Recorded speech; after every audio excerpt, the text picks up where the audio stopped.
woke up naked in a Waffle House booth. Found a chicken in my bed, Lord, I wish there was a spoof. Got a mullet, no regrets, and my beer gut strong. Florida man's been up to no good all night long. Saw a cop car, figured I'd give him a chase. Waving out the window with no pants on my waist. The gator in the backseat was wearing thong. And that ain't even the weirdest thing going on. Cause I'm a Florida man with a crazy plan. Driving through the swamp in my birthday suit, man. Gator by my side, whiskey in my hand. Y'all better watch out, I'm the king of the land. Woo, yeah, I'm a Florida man. I bought a jet ski just to get to the store. Took a wrong turn and crashed through the front door. Tried to buy a beer, but they wouldn't let me in. Guess they don't take kindly to me wearing just my grin. So I wrestled a python in the frozen foods aisle. Told the manager, relax, it's just my style. Then I hit up the strip club with my gator and my gun. Tried to pay with snakes, got thrown out, but damn, it was fun. Cause I'm a Florida man with no shame or plan. Mooning traffic from a golf cart, catch me if you can. Got a gator in a thong and I'm still going strong. I'm the legend of the South, singing my crazy song. Woo, yeah, I'm a Florida man.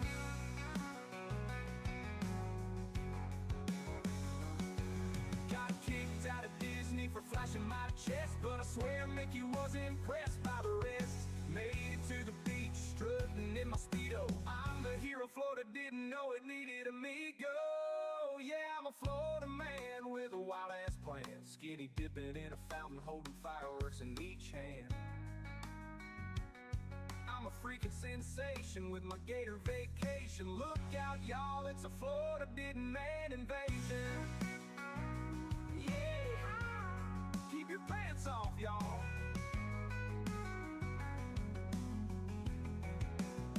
So if you see me riding naked on an alligator parade, sipping moonshine margaritas, don't be afraid. Just join in the chaos and understand, I'm the crazy ass king of the Florida man.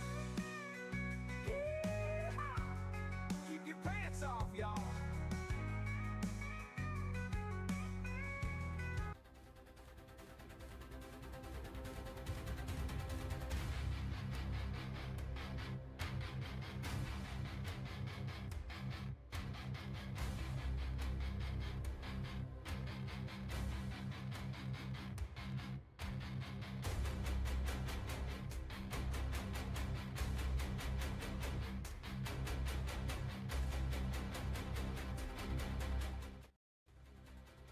Hey, what's going on, guys? Hello, I am back. Woo! We got more Nidorino and Trubbish tonight. We at least got the Aselgar last night. That was a nice thing to do. Very happy to actually get a shiny. Hopefully Trubbish ends tonight. I had to spend like 30 plus minutes before stream in my Pokemon Home releasing rejects of Trubbish. And I do not want to have to spend that long releasing Trubbish again. So I would be very appreciative of this little trash bag if it would just fucking shine for me tonight. But that being said, that aside, guys, how is everybody? SAO, Alsatian, enjoying some whiskey. Nice. Hell yeah, Mika. So speaking of SAO, right? To get through my work day, I've been doing the audiobooks from the like original SAO light novels. And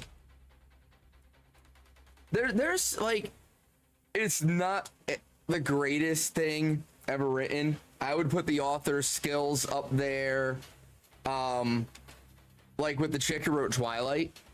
Right, like that level of writing, like great, like good story idea, bad execution, and pretty, you know, poor vocabulary and stuff like that. Like a lot of potential is there that was not realized, right? But there was a lot of like interesting little nuance in different things that they left out of the anime. Some of it makes a lot of sense, right? Some of it I get why they didn't include it. Some of it's like, you know, that would have made a lot of sense to have known that when I watched it. No dinner. Homemade stick quesadilla. Nice, Nick. Hell yeah. I ended up because of last night, all the food talk. I got we booked said she was in a sushi mood, so I got her some sushi, but I ordered me some pork katsu with white rice and Japanese curry, and oh my god, it was good. Wish the curry was a little spicier, as always, but Japanese curry typically isn't as spicy. It's usually a little bit like on the sweeter side, so kind of normal, but you know, super tasty. I was very happy with my decision to do the pork katsu and curry tonight. But yeah, I'm on book 2, and it's kind of weird because the original is like, it's not really fleshed out properly, and the story's kind of, it's written really weird. So like literally book 1 is the entire like Minecraft story, but minus all like the side quests. Yo, what's going on, Raph? How you doing, buddy? You're signed up with Home Chef, and one of your dishes was steak quesadilla. Not a fan of raw onions, so it's painful to cut. I mean, you could have just skipped the onions, Nick. Play against your opponent on Thursday, so technically tonight. Hell yeah, Raph. Best of luck to you. I kind of hope you win, just because I think it would be funny for you to win and then immediately have to forfeit, and then that person just loses. But they could have made it to the second round if not for you. Oh yeah, no, I know it's late as hell for you. I've got a couple UK people now, Raph, so it's always so funny because they're like, God damn it, Arthur, stop streaming so late. It's like 1 in the morning for me and you're just going live. Stream earlier.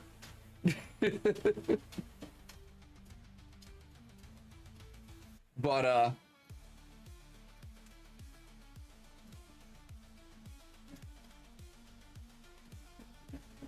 I'd say it's been an adventure going through the SA light novels. I'm on book 2 right now, which is like all the side quests. It was like him saving the one girl's dragon, and then the whole Elizabeth arc with getting his sword made, and it's like all the side quests are book 2. So it's kind of a weird setup.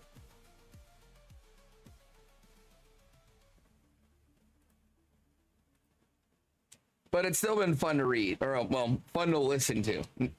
I need something to do when I'm at work, because I just sit there 90% of the time and it gets boring. So I like having audiobooks. Yes, Silica and Peanut, that one. I'd also like to win just to build up some confidence, just for it to leave you when you get knocked out by default. I mean, that would be pretty, you know, that part of it's pretty funny as well. He used to be a searcher, but still tend to stream late themselves, sometimes at 1 a.m. Would you be awake at that hour? I mean, if I didn't have a 9-to-5 job, yes. It would be very normal for me to be awake at that hour. But yeah, I like, so I've got a buddy that tends to do that. He's been better lately, but for a while there, he was like constantly bitching to me that like his analytics were down and his views were down. I'm like, dude, I literally wake up to notifications that you went live at 3 o'clock in the morning. No shit, your analytics are down. What the like, why are you going live at 3 a.m.? What the fuck? You mean to tell me your analytics were better when you streamed at like 7, 8 o'clock at night? I never would have guessed that.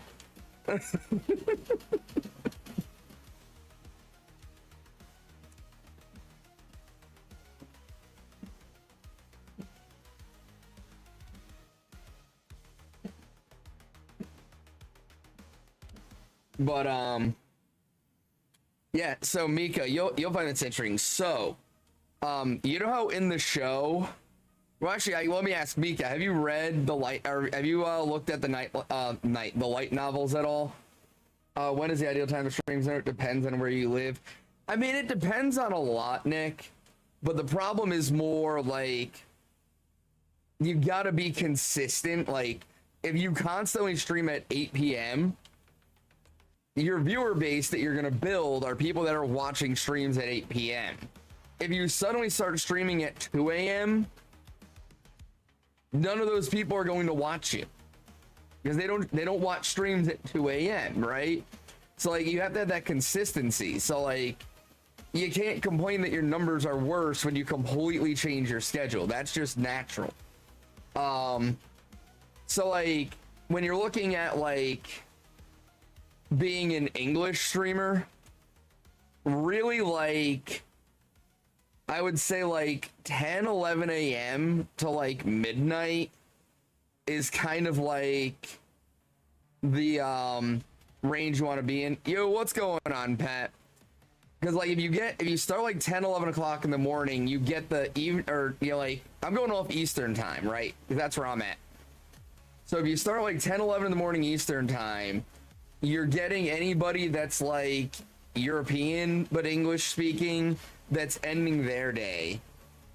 And you're also starting to get like, you're getting people in the US, even on the West Coast, waking up who are off work that day or work from home, stuff like that, right?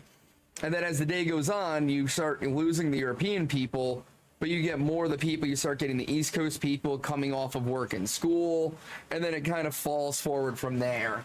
So to me, that's kind of the ideal if you're an English speaking streamer.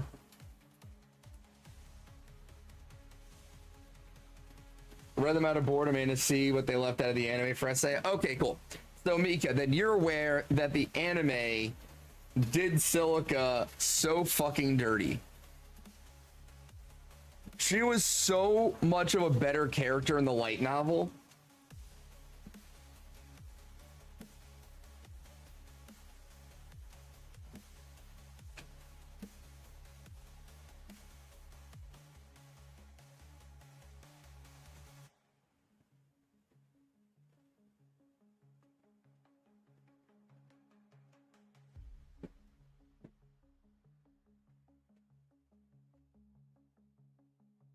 Yeah, it's like for me, like I always start like 7:30, 8 o'clock, just because that's basically all I'm able to do on weekdays. I would like to start earlier, but it's just not a viable option for me at this time.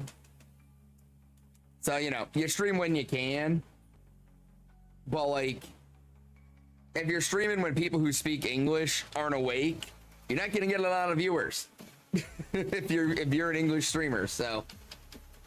But yeah, so everybody that has watched SAO but hasn't been a weeb and done the light novels, you'll remember in the anime, there's the girl with the dragon pet, Silica, that Kirito helps her like revive her dragon pet when it dies, right?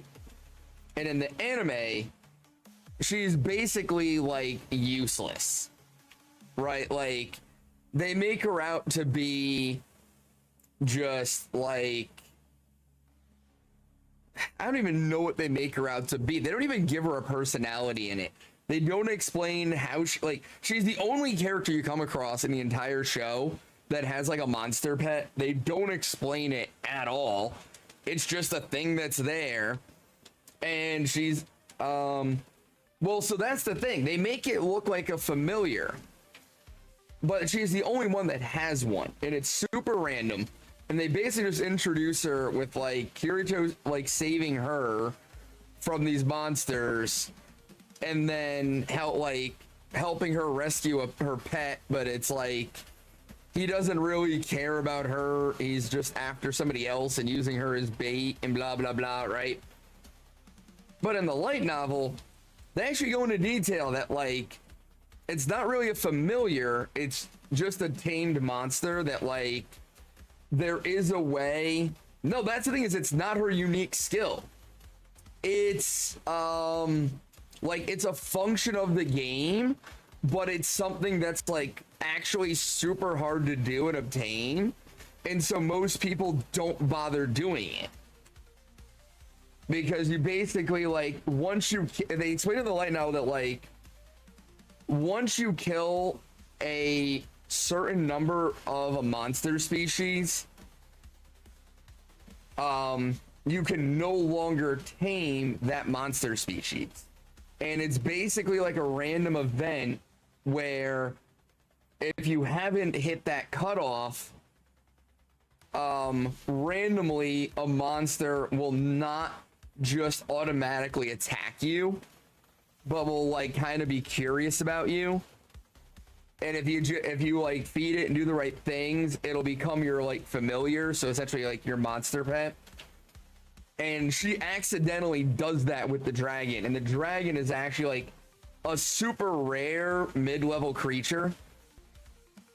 And so like her having it as her familiar and her monster pet is actually like a major deal for like most of the players in the game. Like the Kirito, Asuna, like the frontline players have no clue who she is because they don't ever pay attention to what's going on behind them. But anybody that's like just hanging out in the beginning of the game, or anybody that's like mid-level, just kind of like cleaning up behind the main party, like everybody knows who she is. Like she's super famous in the game because of the pet. And while she's not like frontline skill, she's actually like a pretty good player and like fully capable of like adventuring and doing stuff, just not on the front lines, but she can go into like areas that have been like mostly explored and like finish cleaning it up and stuff. And they like literally just skip all that silica lore in the anime and just make her out to be this weakling that has to rely on Kirito to live.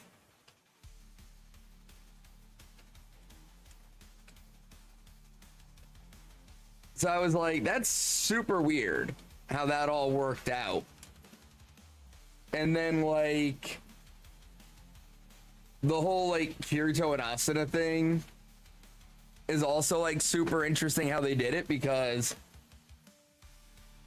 like I'm trying to think of how to word this in a way that's not excessive. So like in the show, they kind of like allude to the fact that Kirito and Asuna get it on, which is kind of weird because they're in a game and it doesn't make any sense at all that you'd be able to have sex in a game.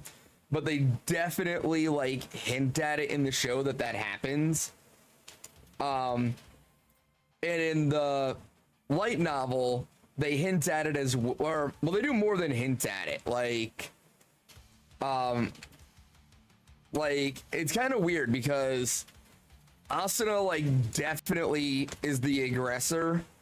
Or I shouldn't even say that. Well, no, she's the aggressor, but she does it kind of. So in the light novel, basically, they go through the whole ordeal with where Kirito solos the boss and everybody finds out about his dual wielding skill. And after that, Kirito basically asked, "Hey, Asuna, can I stay with you tonight?" And when he says it, he's literally just basically saying, "Hey, I'm feeling pretty shitty right now, and I don't want to be alone. Can I just stay with you? Because this was rough, and it kind of really fucked me up, like watching those people die and then almost dying myself and everything." But the way he says it, she interprets it as he wants to do more than just stay the night. What's going on, Josh? And so, like, the whole time, like, they're eating dinner and stuff, she's, like, wrestling with it in her head, like, do I really do this? Do I want it to go this far?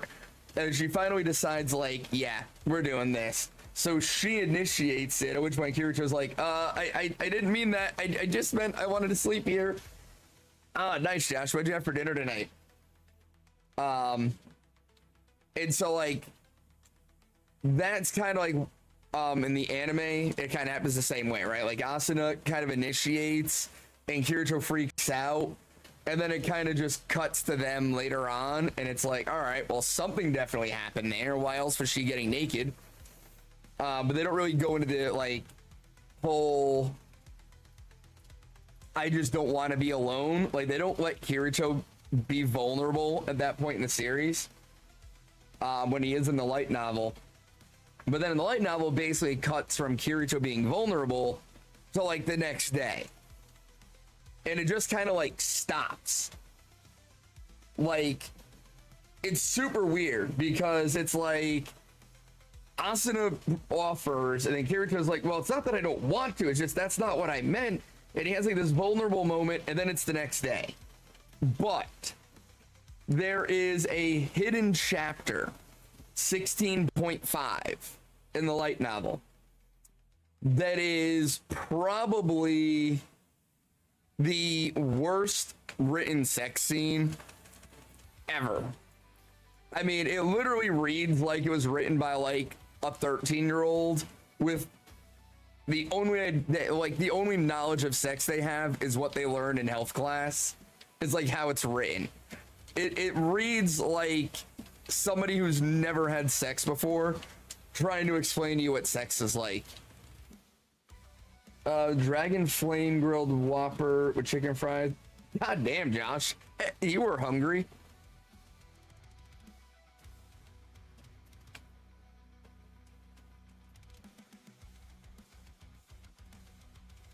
And thirsty, apparently. 3 raspberry slushies. But yeah, it's absolutely horribly written. But there's one part in the hidden chapter that's very interesting because it goes into detail basically about how and why. Yeah, Mika, it was very disappointing. It was very disappointing. But it goes into detail about how and why having sex in the game is possible. And it basically came down to when they were doing the alpha test, they basically discovered that like when male players played the game for extended periods, they would like not having hearts below was like a problem, like mentally. It was like causing them like anxiety and stuff to not have their dangly bits. Supposed to have 2 strawberry, but they didn't have any strawberry, so you got 3 blueberry. Interesting. And so they opted to put genitals in the game because of that. Well, then they were like, well, shit, if we're gonna have genitals in the game, we might as well make them usable in some way. And so they partnered with another full dive company that was basically working on like a full dive sexual experience. So like AI girlfriend shit. So that incels could use the AI sex game with their full dive in order to, you know, be able to have that experience. And so they basically just co-opted that game system into SAO. So that, and the idea was more like to allow the players to like relieve their own stress was kind of the main idea behind it, because they knew like the majority of the player base was going to be male.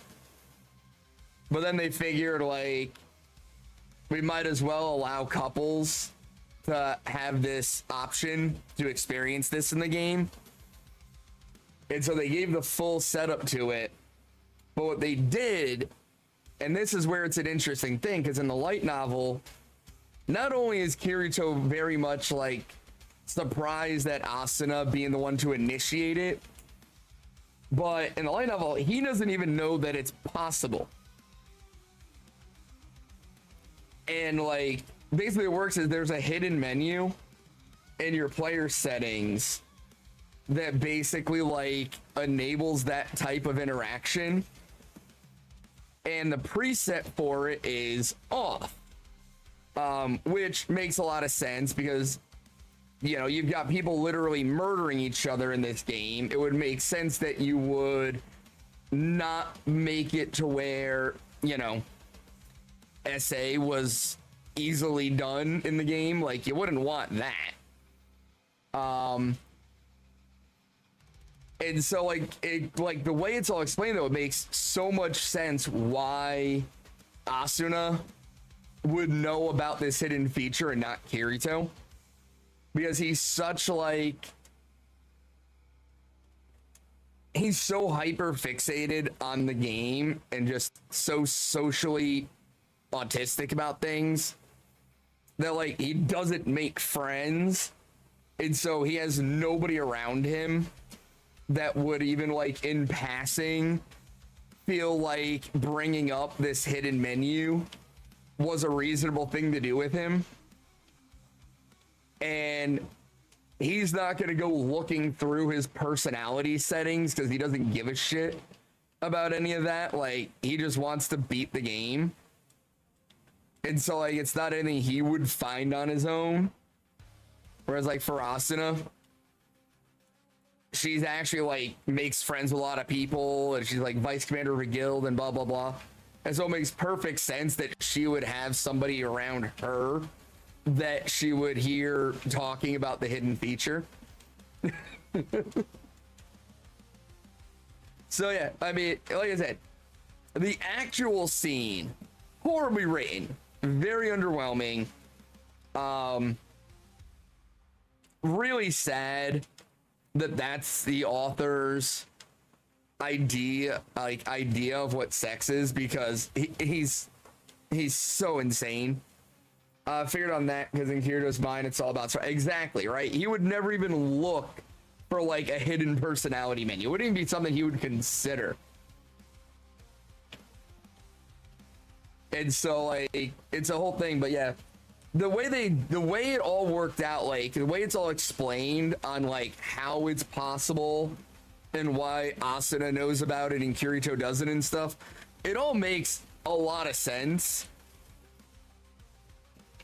Like, especially for somebody as twisted as Kaiba, who's going to create a murder game, he would definitely be the kind of person that would be like, well, I don't want people to, like, lose heart and, you know, have nothing to live for. I want them to try to beat the game.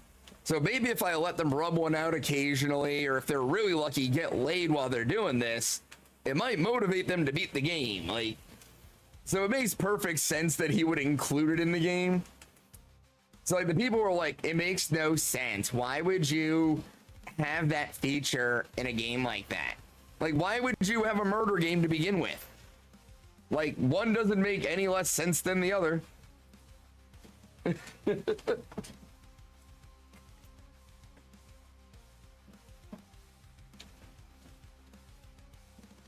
But yeah, unfortunately, like, anybody who gives shit to, like, the SAO anime about, like, its pacing and, you know, some of the story points and the writing, like, unfortunately the anime did the best it could with the source material. Like, the general concept of SAO is great. Awesome concept for a show. The writing for the light novel, not the best. Definitely could have been better. Oh no, Kaiba was definitely a mad genius. I will never forgive the writer, though, for when they asked Kaiba why he did all that, and he's like, you know, it's been so long, I don't even remember. Oh my god. Really? Really? That's what you're going with?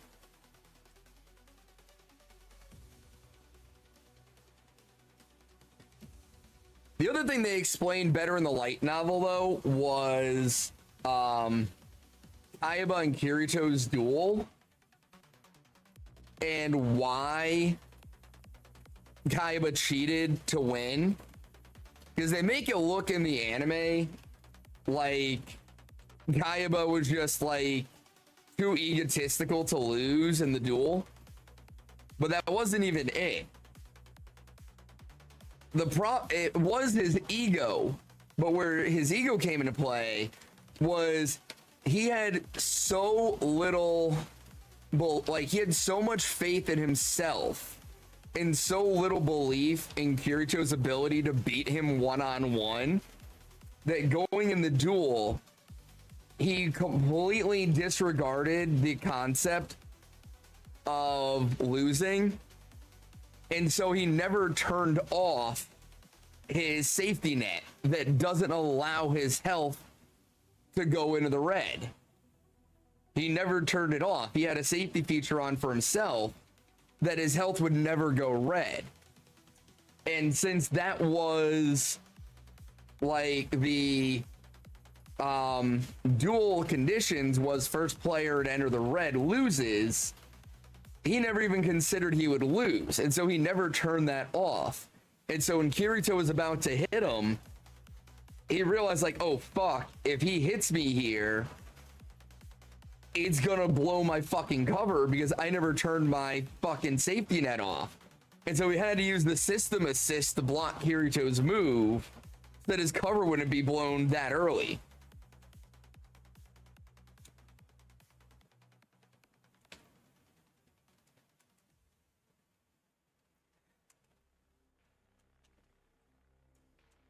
And then the other thing they did was they definitely better explain why after the fight on the 75th floor, Kirito attacks Heathcliff and discovers his secret.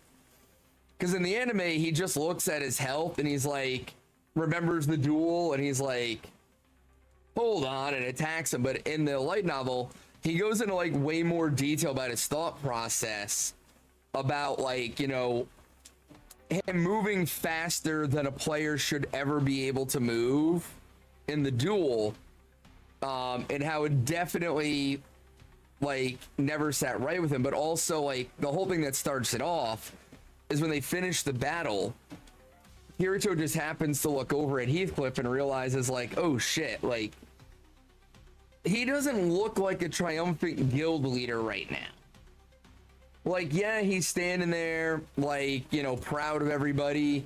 Hey, what's going on, Greed? Explaining the SAO Intro Factor game for mobile and PC. See, why do they explain it in the game and not the show?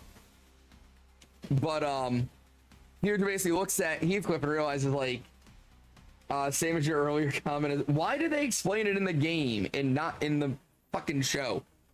But yeah, so Kirito goes, like, starts thinking about it, like, he's not looking at everybody like, you know, the proud guild leader, like, we did it, guys, we survived. He's not looking at them like a proud dad, like, I knew you could do it. He's looking down on the survivors. Like, he's like, everybody else is like exhausted and like barely survived and all this other shit. And then he's just standing there like a god and just looking down on everybody like, fuck yeah, you beat that thing for me. And like, the attitude is all wrong. And that's what gets Kirito thinking about everything else.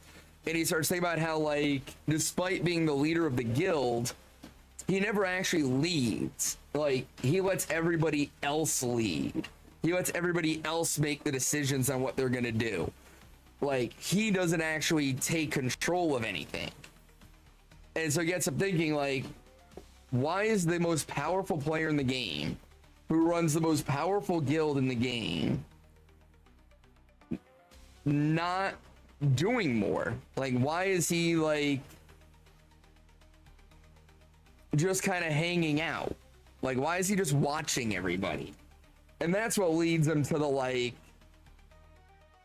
you know, thought process of, you know, I always figured Kayaba was watching us play from somewhere.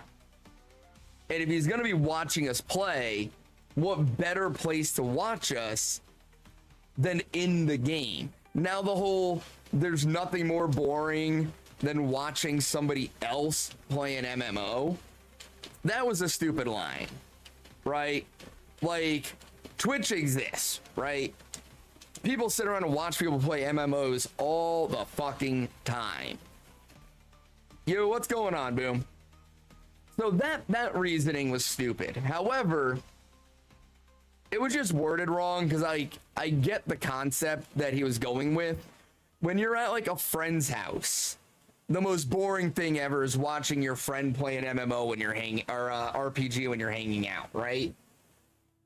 Like, that sucks. You don't want, when you're at a friend's house, you don't want to sit there and watch them play. Yes, Boom, I got the Aselgor last night. I did get the Aselgor last night, so now we're doing Nidorino. So that was where Kirito was going with it. But though, just the way the line was delivered, there's nothing more boring than watching somebody else play an MMO. Was kind of a misdelivery. Because if that was true, game streaming would not exist. I'm sorry, Boom. I'm sorry. I did get it though. I forget when. It was like mid-stream. I think it was like right after you left, Boom. Because you were here like right before I got it.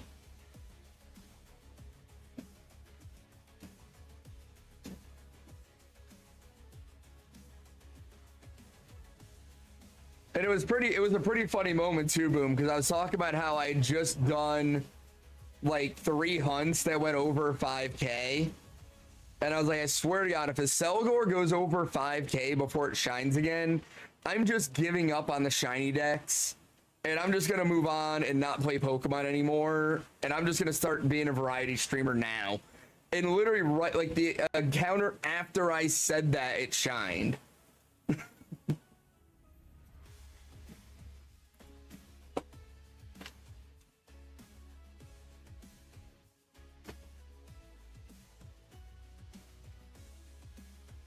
I'm sorry, Boom. It's not intentional, I swear. Hopefully Trubbish shines tonight and you get to be here for it. Stupid Hulk activated, right, Pat? If it makes you feel it's all pity on you, apparently, Josh. If it makes you feel any better, Boom, I was doing a Selgor and Shelmet, and I was over 5k on both hunts. And I had somebody that basically watched up until that point and then had some stuff come up and didn't get to watch my streams for like a week, and they come back and I'm doing like 2 different hunts. They were like, wait, you got the shinies? Like, I missed it. And I was like, dude, you missed a lot. I got 4 shinies and played all of Resident Evil Village since the last time you've been on stream. So yeah, you didn't just miss those 2 shinies, dude.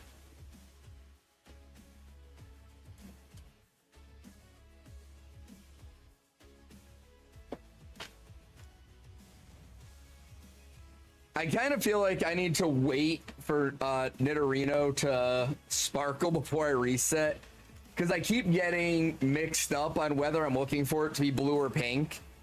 I keep getting it mixed up with Nidorino. So I feel like I need to be a little more careful on that hunt than I've been. I will, Josh.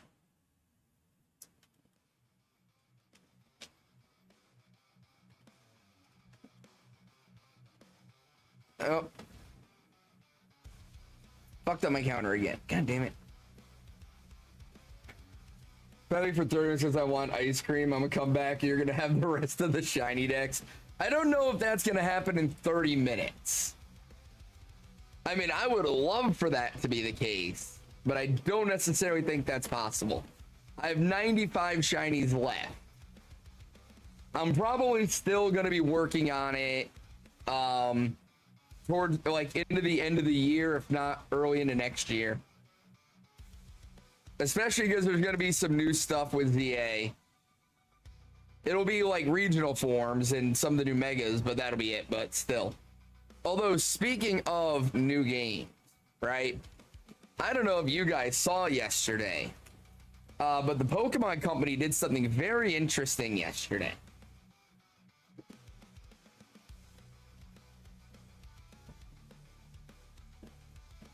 Exactly 2 weeks out from the Pokemon Presents. 14 days away. For no reason at all, the official Pokemon Company Twitter put out a post asking what your favorite memories of the Black and White series were. And hey, what's going on, Yeti? Like, I've been saying since they announced that we were getting a Presents on the 22nd that it would be pretty interesting if we got an announcement of a remake on during the Presents, because yes, we have ZA coming out in mid-October, but the last remake came out not long after, like in a pretty close time frame of PLA. And I even looked at it, there was 3.5 months between Brilliant Diamond and Shining Pearl releasing and Pokemon Legends Arceus releasing. That's what I'm thinking, Josh, because they did this before where we got a Legends game and we got a remake within 3 months of each other, right? And so I've been saying, like, since they announced the Presents, the fact that they're doing it so early, right? Because normally we would get a Presents, a second one, but not so early. Like, you know what I mean? Normally they're going to do one in February and they'll do another one again, like around, you know, August, September, you know, a little bit later in the year. But all of a sudden they're giving us a Presents just a few months later in July. And the timing was really weird. We haven't had any new content in 3 years, despite the fact that there have been rumors about a remake for like 2 years now. And so for them to exactly 2 weeks out from the Presents put out a post asking what people's favorite memories of Black and White are, and then it kind of makes me feel like my original theory that we're gonna get an announcement of the Black and White remakes at the Presents. It kind of makes me feel like I might be onto something, and like should have done content about this. Nobody would have watched it. I talked about it on stream plenty. That's my content. I'll go back and find the fucking clips. Like, goddamn. But yeah, like, I definitely feel like for the Presents in on the 22nd, it's obviously going to be heavy on Legends ZA. We're probably gonna find out some of the new megas, like probably the final evos for the starters and maybe their megas. We might find out about a couple other new megas. We'll get some more detailed info on the gameplay and how it works. But I also think we get the announcement of the remake and a release date on the remake that will probably be you shithead, you could literally go our game for your test and Jennifer remake, and then you edit in the tweet and do your theory, and boom, 10,000 views. I will try to fucking put that together. God damn it. It's a little late now. I should have done that forever ago. You're saying neutral if they announce it, good if they don't. I'm not hurt that way. I mean, that's probably the best way to do it, if we're being honest. But my expectation for the Presents is exactly what it's been since they announced the Presents. I think it's heavy ZA with some reveals. Not all the reveals, but some reveals. Love you too, Yeti. I think we get the announcement of the Black and White remake, which is going to drop either just like right for the holidays or just after the new year. So like mid-December, late January timeline for Black and White. And then I think we get the very smallest nugget of a teaser for Gen 10 for next year. And the spring presents on Pokemon Day will basically feature Gen 10. Is my expectation for Pokemon content upcoming. But I definitely think we get 3 games in the next like year and a half. Yeah. Well, I think it'll be like a big reveal, Yeti, for the Pokemon Day. But I think they give us a very slight teaser like they did with ZA 2 years ago, where they just gave us like very cryptic kind of hints about it. I think we get something like that for Gen 10 during the presents in 2 weeks. It's not going to give us anything super interesting. It's just going to be a very slight teaser. And then Pokemon Day presents next year is when we're going to get the big reveal. Dope. Credits roll in ZA, and then like a Marvel movie, Gen 10 is coming. So that's kind of what I'm thinking it's going to be, Yeti. I think they're going to do all the ZA stuff. Then they're going to go, we have one more surprise for you. And they're going to end the presents with the Black and White remakes with the release date. And then after that, there's going to be some little nugget about Gen 10 at the very, very, very end.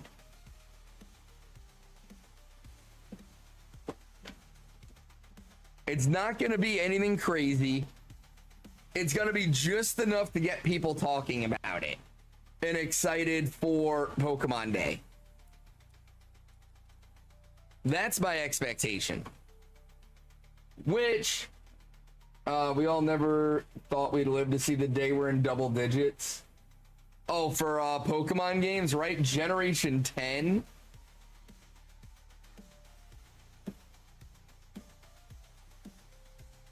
Like, holy crap.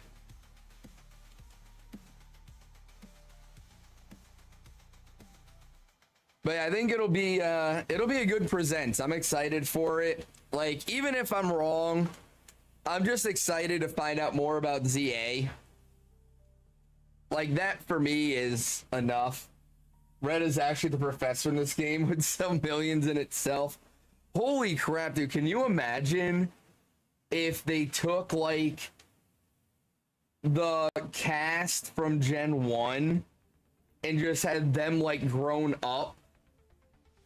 Like you said, like like the rival from Gen 1 is now the Poke Professor and shit like that, and like they like brought it full circle. That would be badass.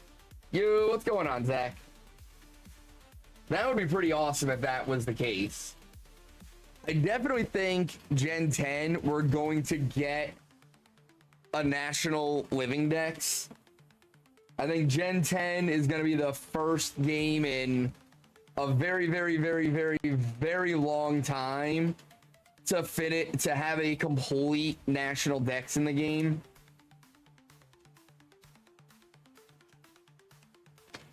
Red, the ultimate champion.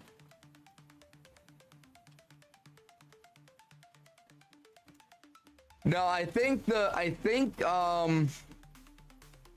the ultimate champion is gonna be like a generic, like, I don't want to say generic. I think that they're gonna make the like champion for Gen 10 like relatable to the character.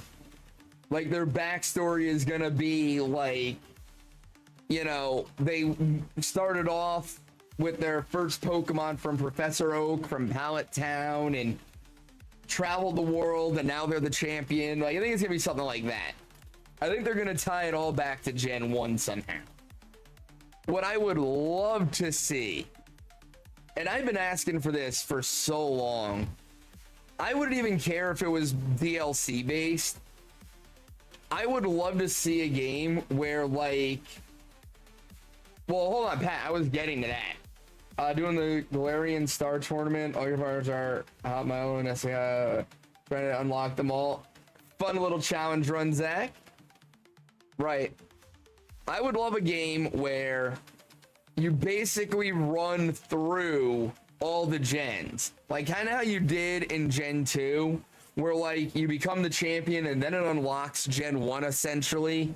And you can go through Gen 1 and then beat the champion there. Like, I would love to see that, but with all the gens. So like Gen 10, you start in a new area, like a small area, like where it's like an island chain or something similar to like Alola, where like you're kind of like separated from the world, and after you become the league champion. Not necessarily true, Yeti, because there's still the nostalgia factor on it. And rather than releasing the old gens, they could have it be DLC. Right? So rather than doing the remakes of the old gens and stuff, do it as DLC. And they would get years worth of content off of one game, right? They start off where you get Gen 10 and then like you can go back and do like a new updated version of Gens 1 and 2. We ate too well in that Gen 2 going back to Gen 1. Did they do it? Apparently that was so cool. But like imagine that, like you play through Gen 10 and after you get league champion, you get invited to like go visit to like some conference and you find out about all these other regions that all have their own Pokemon champion. And now there's like a Champions League where the Pokemon champions from the different areas compete to be like the global champion, right? Like that would be badass. 60 for each DLC if it meant getting full games like WoW expansions. That's what I'm talking about, Yeti. Can you imagine that? Work with only people allowed on a plane. Here the champion, so once you become champion you can fly to the... I don't know that would be so much as like you know, that situation, because like I mean, you think about the Pokemon anime, like, you know, Ash kept discovering new regions like constantly, right? Like it could be the same kind of deal, like, hey, like there's this like other like area over here and they have their own region and their own champion, and you can go here now and you can catch all their Pokemon, and you can go here and do this and here and do that. Like you want a Pokemon life sim? I want to be able to just be a bug catcher or a random Larry going to work in the Pokemon world. Dude, that would be awesome, especially as like a VR game. You just like hang out on a path somewhere and just wait for trainers to come by you.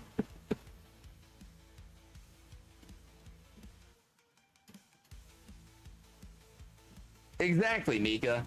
Like that. It would be such a cool way to do it. I don't think they do all that for Gen 10. I really don't. It would be awesome if they did. I think we do get some like expansions and new maps, and eventually through DLC we get a full national dex with every Pokemon that's ever existed up to that point. I think we do get that in Gen 10. I don't think it'll be like where I can live in Pokemon, just ride a Lapras with a Pikachu and jump trainers in the ocean. Right? That would be fun.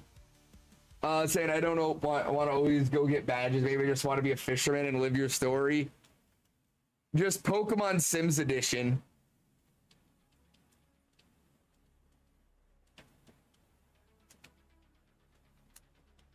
But yeah, like it would just be such a fun way to do it. But I do think Gen 10 gives us a full national dex. I really think that happens. Really missing the market on the cozy game trend. I mean, Pokemon is kind of known for missing the market, if we're being honest. Like, they have their market and they stick to it.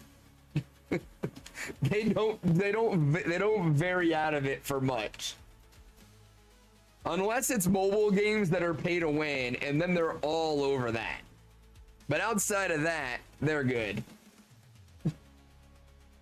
Like we have a player base. It's the same players that have been playing since the 90s, and now they're kids. We're happy. Be a daycare owner in a Pokemon life sim.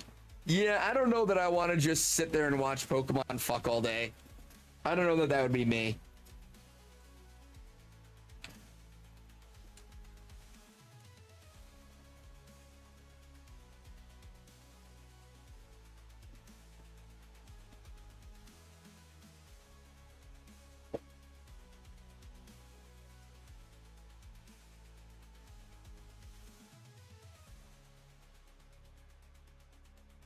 But I mean, like nowadays with the Switch 2's performance capabilities and DLCs being so normal, like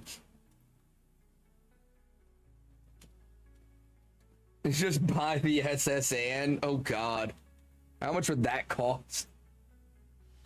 But yeah, with all the Switch 2's performance capabilities and DLCs and expansions being so normalized, they could really just have one, like for Gen 10, just make it be like, through expansions, you're going to get to re-experience every Pokemon gen. And then rather than doing remakes, they can just give you that generation as a DLC, like every 6 months. Hey, here's the new DLC. Hey, here's the new DLC. And give us like 2 gens at a time. Or do it every 3 months with one gen or something. You get to the point where, by the time Gen 11 comes out in 4 years, we've been able to re-experience the entire Pokemon franchise up to this point.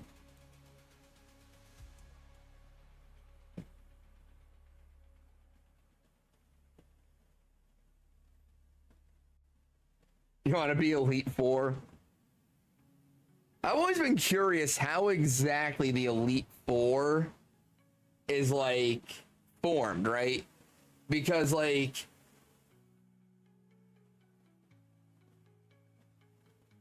the gym leaders are basically nepotism. Like, oh yeah, like, my dad was the gym leader and his dad was the gym leader. Like, they don't really change hands outside of that. The Elite Four doesn't change hands, but then the champion changes whenever they lose. Sim from other perspective, trainer or Pokemon. I don't know that I would want to be in the Pokemon perspective, but I would 100% go for like a WoW style Pokemon game.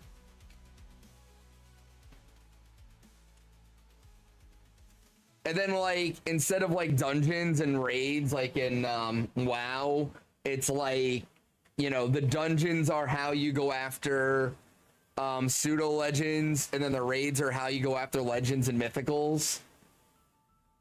And like, you need a whole group of people in order to like fight off all the Pokemon guarding the master of the dungeon kind of deal.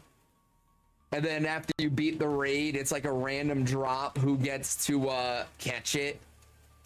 Like it's a 20-man raid, and the Pokemon randomly goes to one person. And so you have to keep doing the raid over and over and over again to be the one to get it.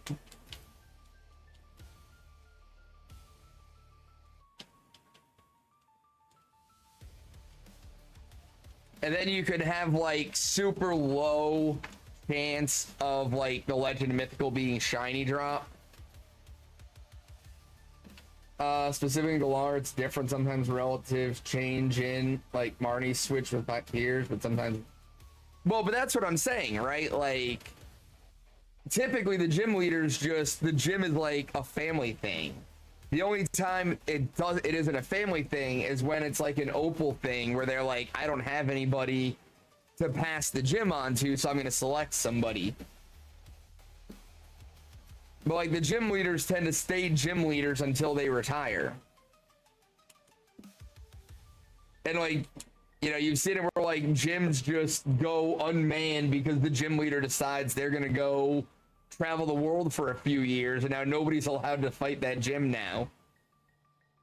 I mean, I don't know that it would ever happen, Mika, at least not in my lifetime. Maybe my grandkids get to see that. I don't know that I'll live to see it, but it would be so awesome. I would fucking love it.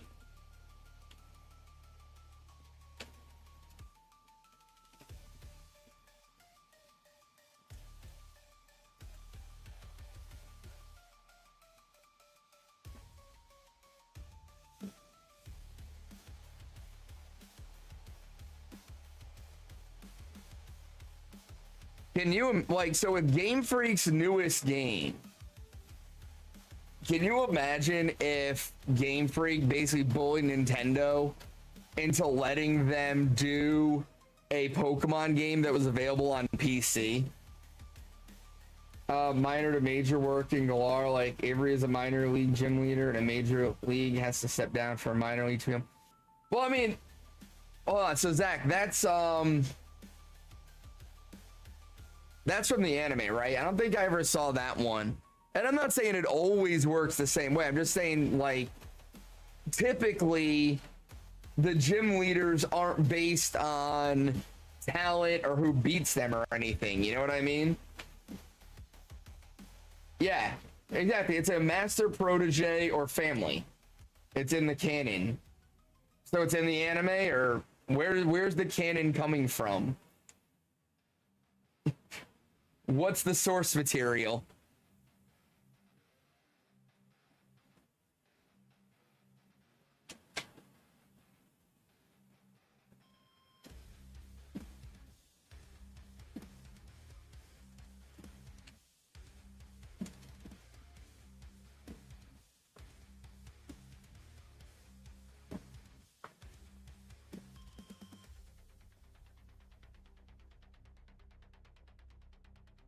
But yeah, the gym leaders either get passed down in the family or they have a protege that takes over for them.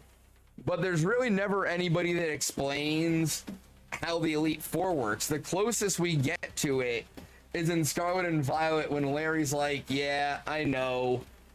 I'm a gym leader, but I'm also in the Elite Four. My boss insisted I do this because we were short a member, and so she made me fill in. But that's the closest we get. Game Review says he's currently minored in a major league. A major league has to step down right before they're going. All right, so yeah, that's in the game. So, but again, that's a master protege situation, right? Like he's being trained up to be a gym leader. But even like the minor to major thing isn't really expanded upon. But yeah, Pat, I'm with you. If they ever did a Pokemon PC game, oh my God, can you imagine?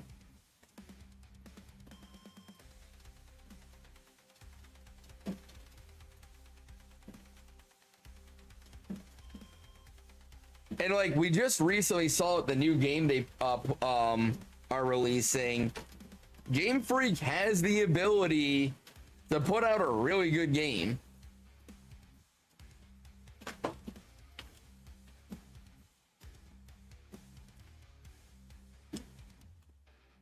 They're definitely held back. Hey, what's up, Caro?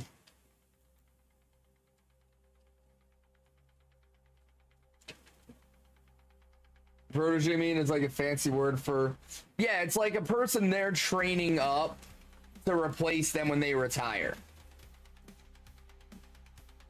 It's like their star student. Like that's the person that they're eventually going to give the job to. Not too bad, day 12, I feel like a zombie.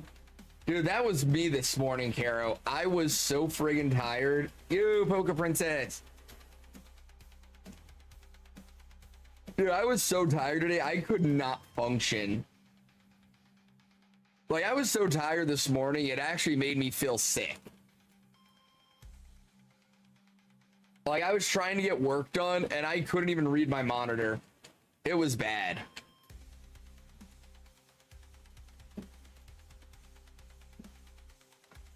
But it was funny, I went into work today, and there's this guy that sits, like, across from me, like, on the other side of the cubicle wall. He's like a much higher position than me, but we get along very well. Yo, Zoomy, thank you for the follow. Much appreciate. Welcome to the Drunken Spider Tavern. Happy to have you here with us. You're so mad today you couldn't function. You pulled your kid out of a therapy mid-session. Oh, God. That's not a good thing. But yeah, so I've only been in the office 1 week, or actually not even a week. There was 4 days in the last month that I've been in the office, and I wasn't like in my normal, like in my cubicle area that week. I was in a friggin' boardroom in a big ass meeting and workshop the whole week.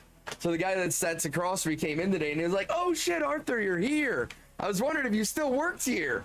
And I'm like, dude, all my shit's still on my desk. If I didn't work here, they would have had somebody come and collect it by now. He's like, yeah, but you haven't been here in so long. I was like, I was here like 2 weeks ago. He's like, well, I didn't see you. I was like, oh yeah, that's right. I was in a workshop. Nobody saw me. Schedule makeup. Fuck that place. Director's like, oh dear God, Poke. Yeah, time to find a new place. Time to find a new place if that's the case.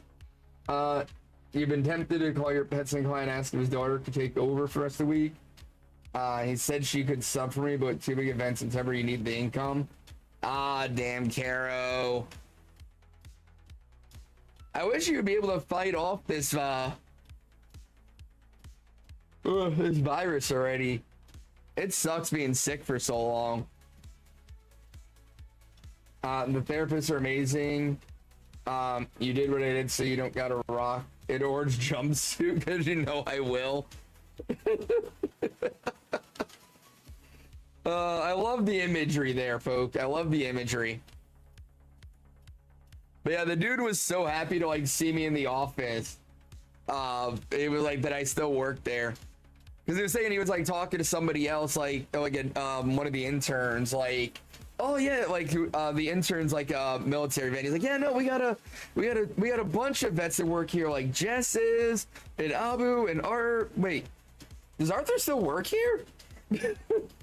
How come Betty was force people's protege without his consent? I don't really know that was what happened there, Zach. It was more that Betty had a lot of other stuff going on and kind of like resisted it, and then at the end was like, all right,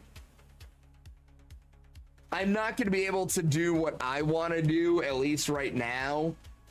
So I'm going to go ahead and take over the fairy gym and keep training myself and keep working hard until I can make those goals. Now, yeah, Opal kind of forced it on him, but he came around to it. Goes from 0 to felony in less than 60 seconds. Hi, Squiddies. We should go outside and do things. You plan to mask up near the farmer's market Friday, though. You've been craving homemade lemonade. There you go. That sounds like a good plan, Caro. Like, even when you're, like, sick, sometimes just safely getting out of the house and getting some fresh air and making your body work a little bit can be a good thing.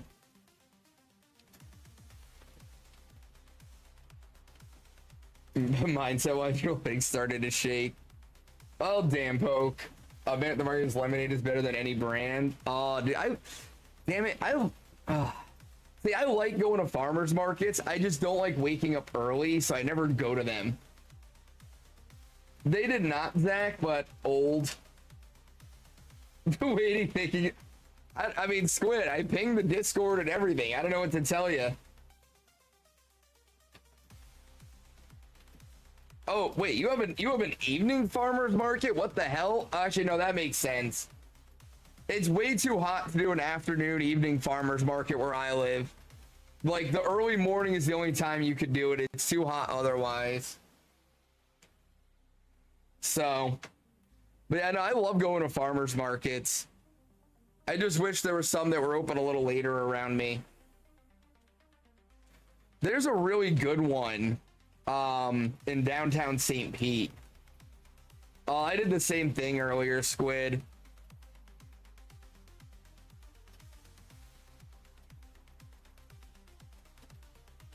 Ugh.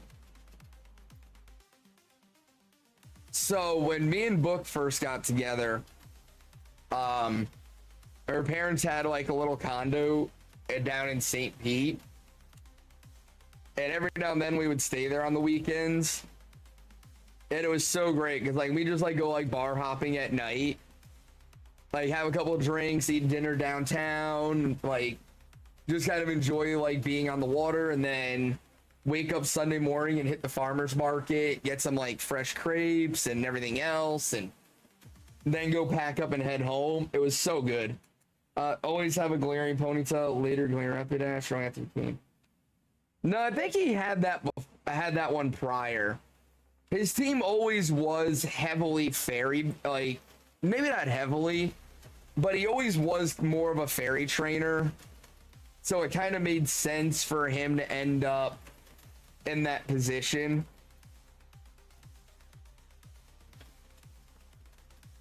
So it definitely made sense. The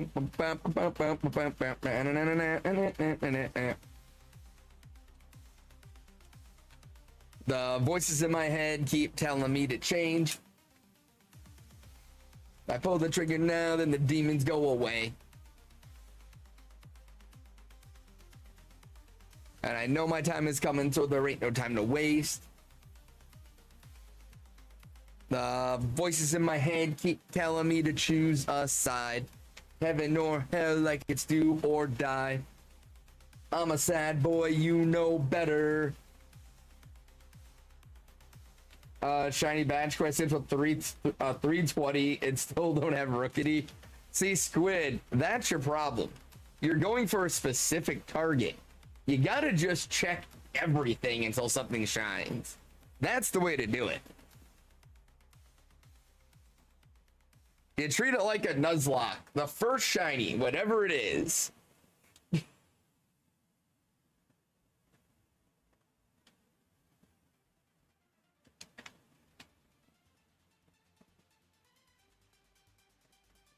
What is with my chat?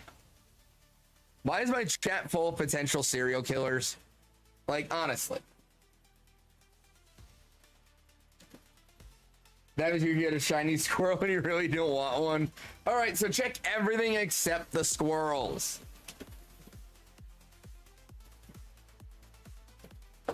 Jeez.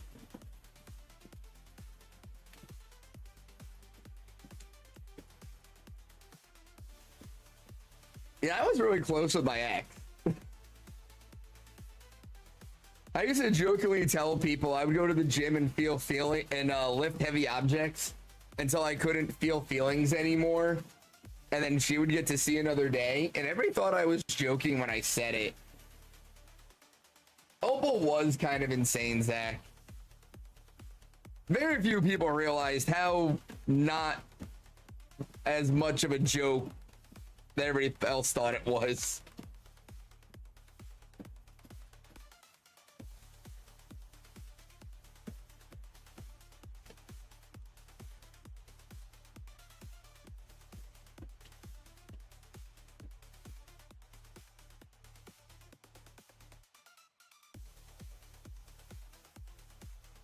I will not confirm or deny that statement. I'll take that as confirmation.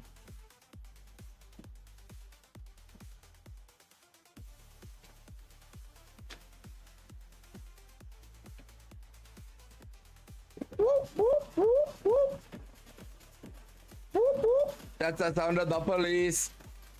Whoop, whoop.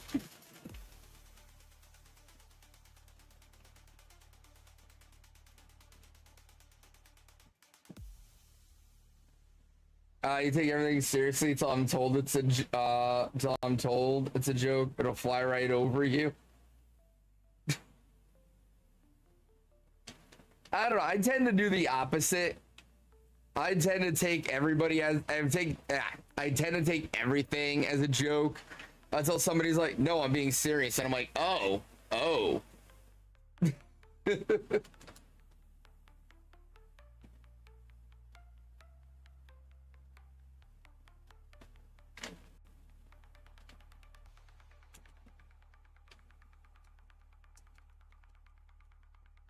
Whoop, whoop.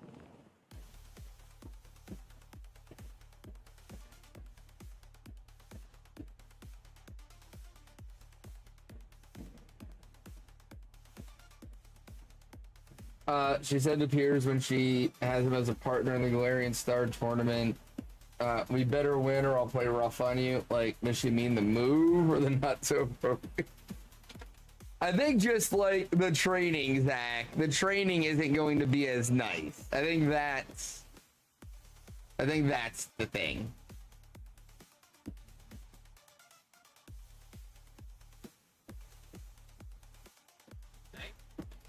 All right, I will.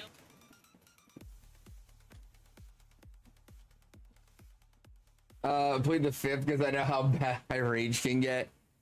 See, that's the thing. I've done a lot of work on managing my emotions. I've done a lot of work on that.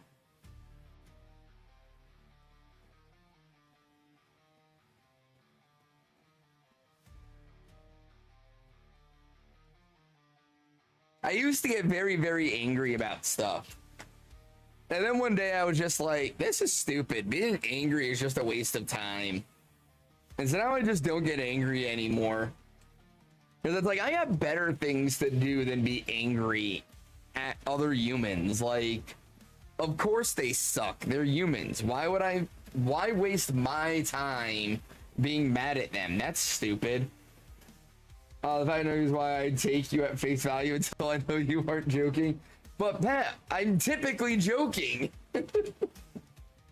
Alright, not pretty chill, but since starting your testosterone, you get mad over the stupidest shit. But will feel like a harder version of Blaine since her quiz is about her. Couldn't answer you on that one. Playing your Pokemon Snap right now, and you got some good. Nice, Kara. I need to finish Snap. I got the new Snap when it came out because I was like, ooh, nostalgia. And I played a lot of it, but I never finished it. That would be like a good, cozy, like, game to play while I'm working at home. Ah, nice, Kara. I'll have to check those out later.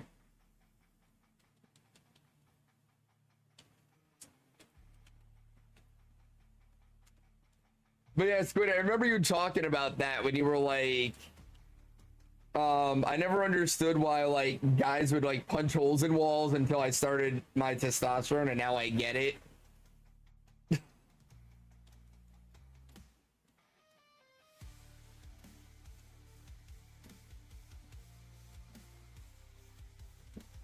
I gave her a copy of the game since she got it, but lost interest after a few months. That was nice then, Caro.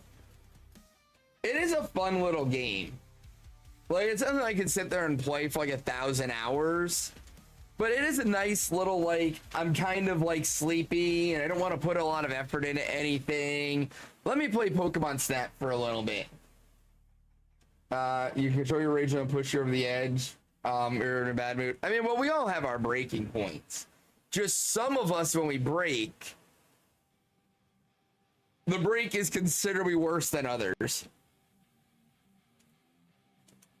Yeah, that was more my style when I was younger, Pat. Now I'm just like, meh. When I start getting angry, I just walk away. Like, it's not worth my time to be angry.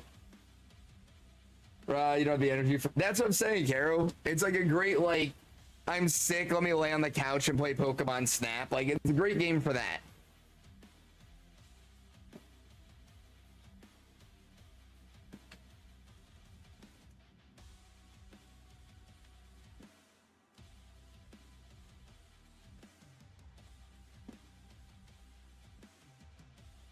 Get back in the shower and just lay in the cold water. Dude, Squid, I felt that way last night. I was so hot towards the end of stream. We break other people. That's why I leave. They play Resident Evil, replace a zombie. And the faces with the jerks of the day. See, that's the healthy outlet.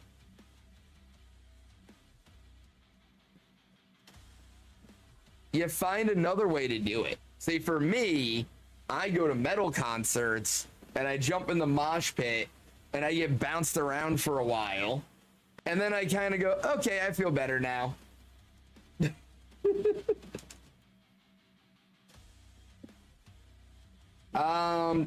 I? The game that you played Shield for 200 or more? Zach. Those are rookie numbers.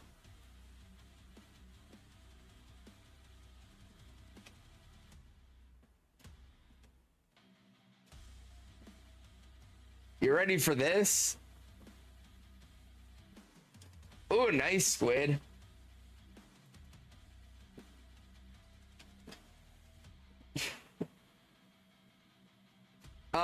Pokemon Sword, 2,885 hours. Pokemon Scarlet, 1,805. Legends Arceus 585. Brilliant Diamond 770. Pokemon Shield 1805.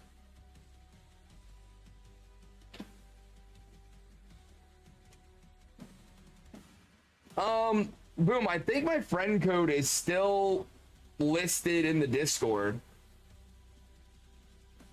And keep in mind, Zach, that's just the one Switch. That's not even counting my other Switch here. Oh, dude, Squid, if they gave us Huntable Legends and SV, I would have like 3,000 hours in that game right now. Whoop,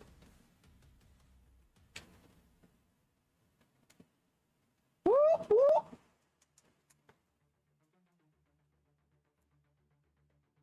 Another friend gave you a spare copy of Legends Arceus. Makes you frustrated, can't figure out the catching mechanic. I mean, it does take a little practice, Caro. You got to work on it. It is a little different, like...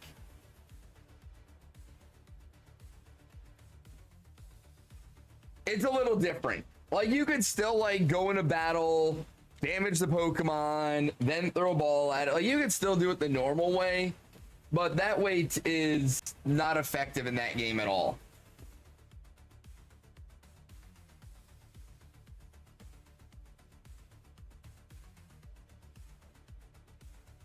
Fire Emblem are the two you have the highest playtime on in your Switch. All the SAOs and Phantasy Star are on your PS4. Ah. Feeling better, give it another go? It's a fun game once you get the hang of it. But there is a bit of a learning curve with like aiming the throws and knowing which ball to use and not getting killed, and it's not all right. Let me look into that one, Boom. I know I had it posted there before. I'll try to unless I magically get like the best night's sleep ever tonight, I'm probably gonna work from home tomorrow. So I'll look up all my friend codes that I'm able to share without doxing myself and post them on the Discord. Walk away and play Dragon Ball Xenoverse and imagine the person getting punched. See, I don't even do that. Like, you got 2 new Squishmallow gang members. You and some brother-in-law are moving to Hawaii. Give your Squishmallows. Nice. Very cool, Zach. How many Squishmallows do you have now? Oh, God. So, speaking of oversized and overpriced stuffed animals. Hang on.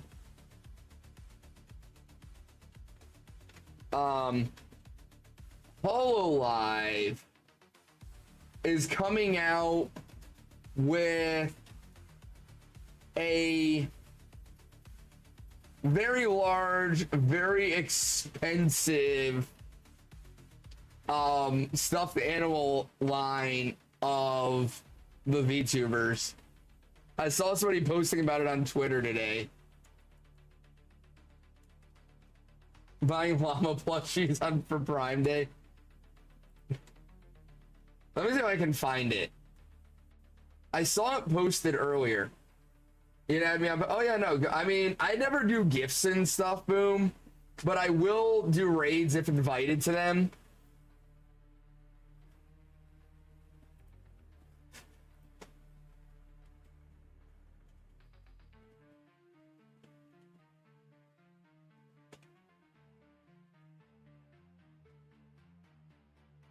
I want to see if I can find the post.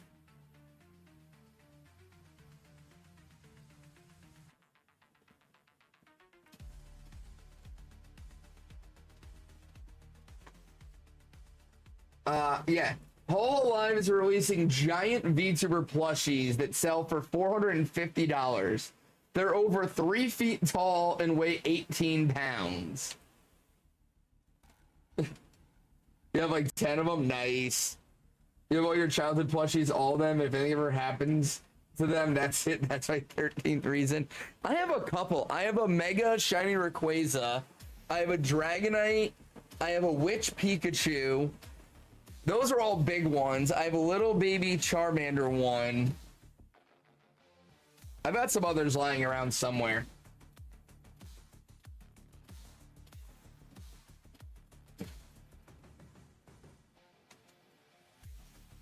You have 10 llama plushes.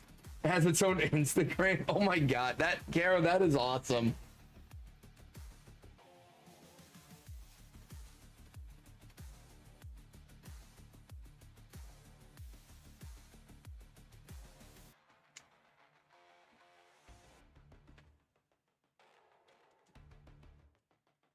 Are the shiny hunting something on the tavern to you that customers can watch? You know, that's a good question. I never, so here's the honest thing, Zach.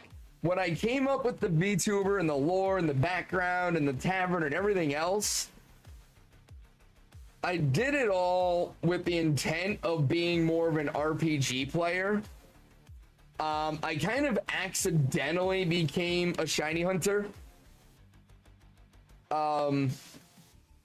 It wasn't really a planned thing, and I kind of just never factored it into the lore because the plan was always to not do Pokemon content. And so it's just kind of a thing.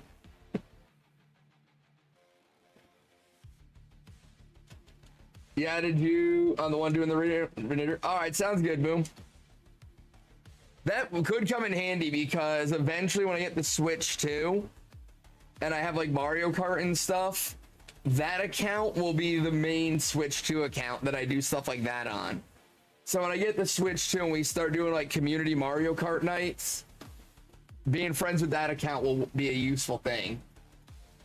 This is all in Arthur's head, like his past adventures playing out for all of us. Well, that was originally the lore and the concept, right? Was that the games I was playing was me telling like my old adventuring stories from before I retired. Thank you for the head pats, Caro.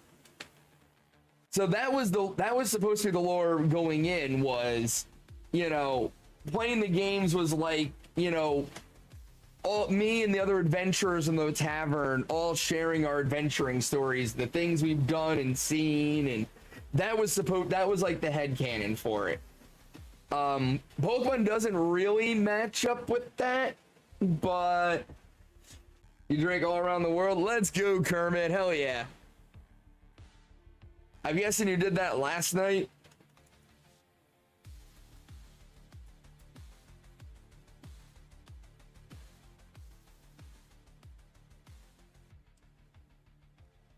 I need 7-Eleven taquitos.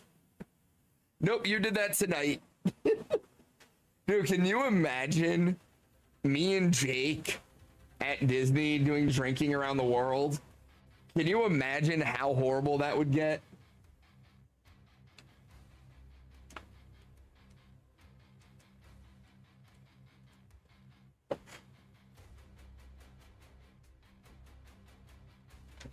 We would definitely get kicked out.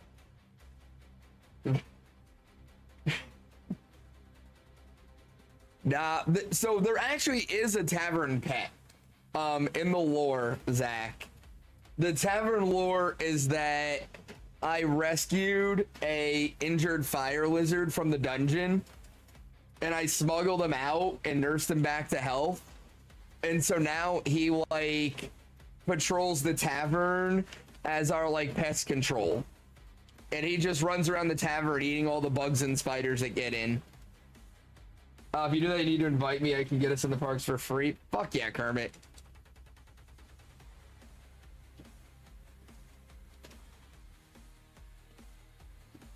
I don't want to imagine it. Dude, if we ever do that, we're definitely going to have to live stream it somehow, some way.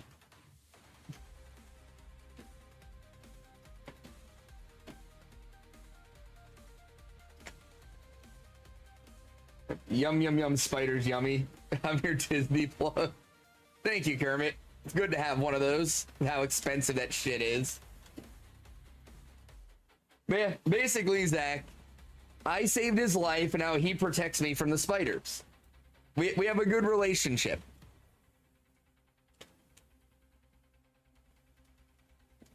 So like, all right, so Zach, do you know what blue tongue skink is? You have annual Disney passes? Nice. I'm too cheap for that shit. Okay, I'm too broke for that shit. But same thing. Even if I had the money, I wouldn't. One more day to get a foreign ditto. Oh, boom, you still haven't gotten that?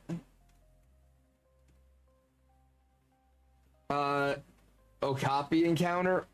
Hold on. Okapi sounds familiar. Whiskey and Dr. Pepper? Nah, you know what has a good relationship, Poke? Whiskey and my tummy. Ah, damn. Alright. It's a type of lizard.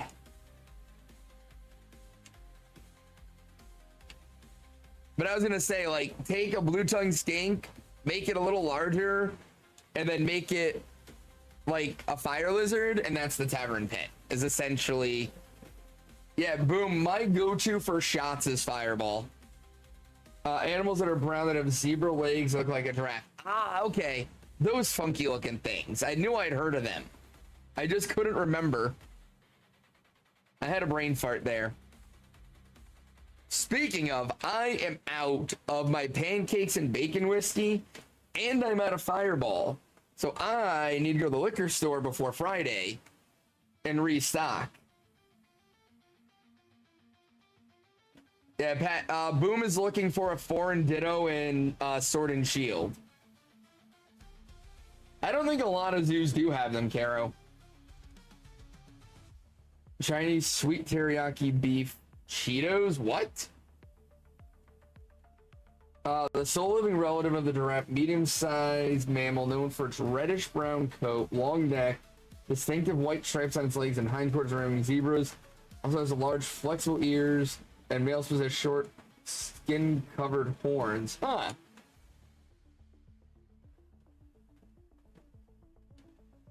Interesting. I know I've seen them before. I didn't remember their name, but I have seen pictures of those things. You know what animal I love, even though it gives me nightmares? The shoe-billed stork. Shoe-billed storks are crimes against nature. They should not exist, and they are nightmare fuel. But I fucking love them. That's what I'm enjoying at the moment. Whiskey plus the tavern pet is a blue fire. Not, well, that's it. He's not blue. Blue tongue skinks are called blue tongue skinks because their tongues are blue. But just like the general body shape in proportions is more what I was talking about. It's your favorite bird. When a she will start give you nightmares, you've never seen one. Okay, hang on, chat. Hang on. We are going to have lessons from Arthur because Zach has never seen a shoe-billed stork.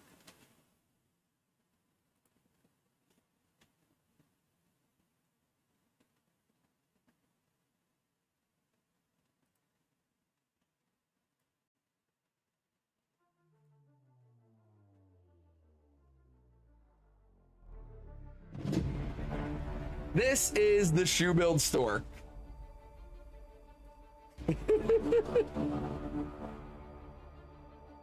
Just wait. Just wait.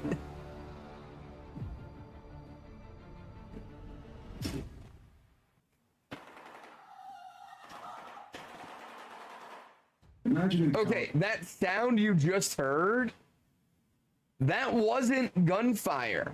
That was the stork. That is the sound it made. A creature from a bygone era. The bird that stands 5 feet tall with its long, spindly legs, reminiscent of a heron's. All right, Caro. An enormous shoe-shaped bird. Get some sleep. Living in freshwater marshes, it hunts with the utmost patience, standing still for hours until its unsuspecting victim commits a fatal blunder. Not an ordinary bird, but a prehistoric beast, said to have evolved from the mighty T-Rex. This elusive avian behemoth stands as a being beyond the realm of imagination. a creature of unparalleled antiquity. Meet the Jurassic Oh, bird of got the you, wetlands, Mika. the shoebill stork.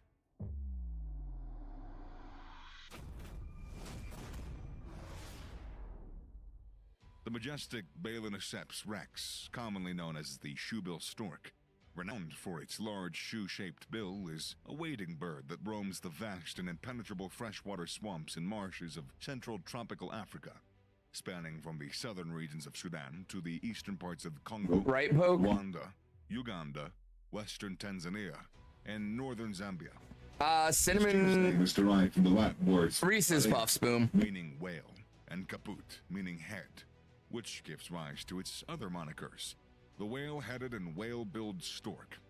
They belong to the Balanicipitidae family, which includes other wading birds of medium size.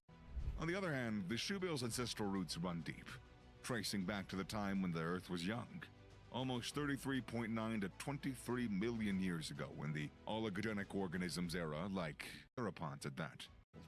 Yet their unique look All right, is don't care. reminiscent I of want various to know animals about them like now. Square-shaped duck-like hat, ostrich-like long and weird legs, and a beak that rivals even the pelicans in circumference, resembling that of storks.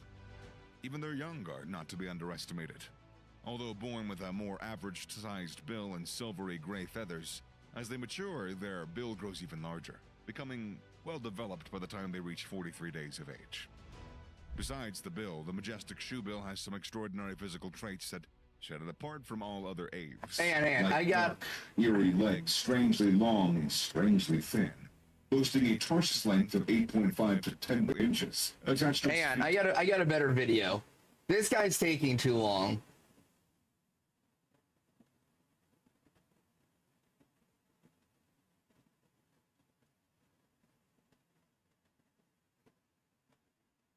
Come on.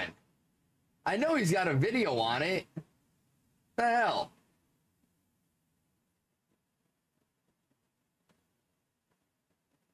Damn it. All right, hang on. Let's just do this.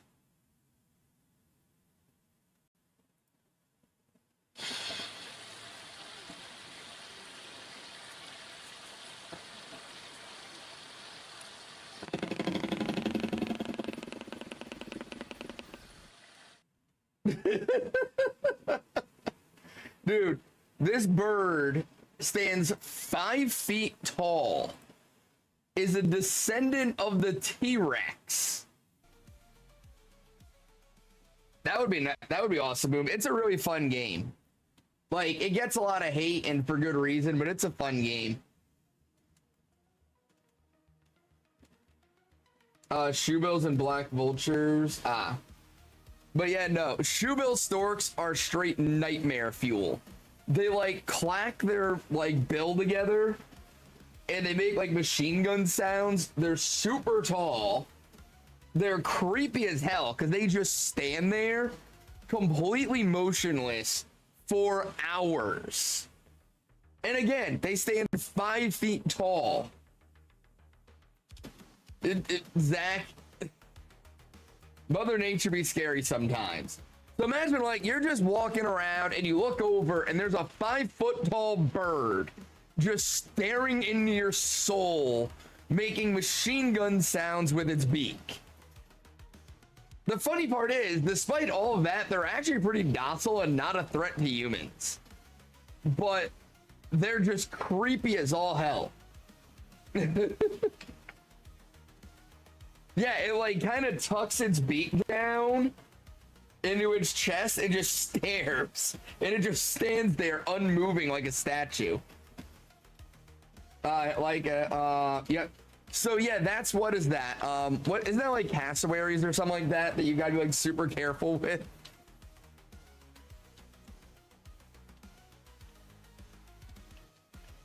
So yeah, even though it's called the shoebill stork, it's not actually a stork. It's like more of a pelican, I believe, or something like that. Like, it's not actually in the stork family, even though it's called a stork.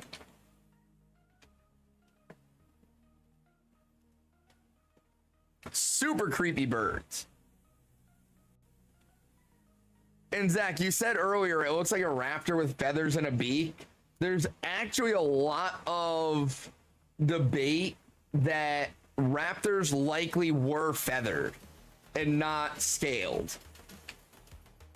There's actually a lot of belief that a lot of dinosaurs that we used to believe were had like scales like lizards were actually feathered.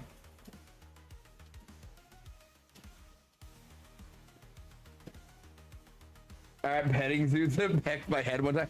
Dude, cassowaries do not belong in a petting zoo. Cassowaries are a nightmare.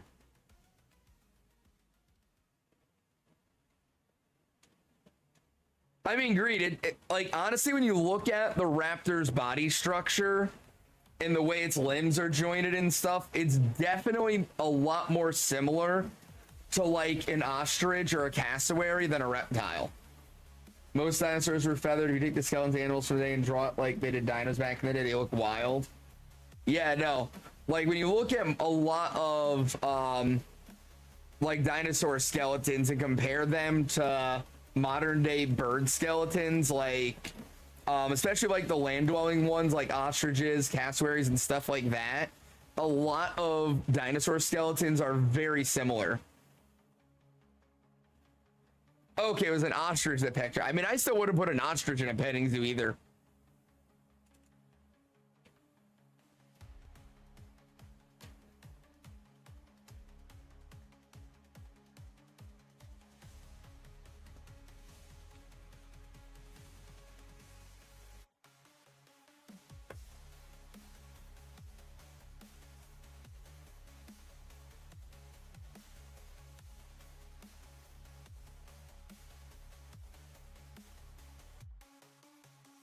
I had a petting zoo at the fair one year that had a whole ass kangaroo. Why is there a kangaroo at a petting zoo? It was the emo, why was there an emu at a petting zoo? Those things are evil as well.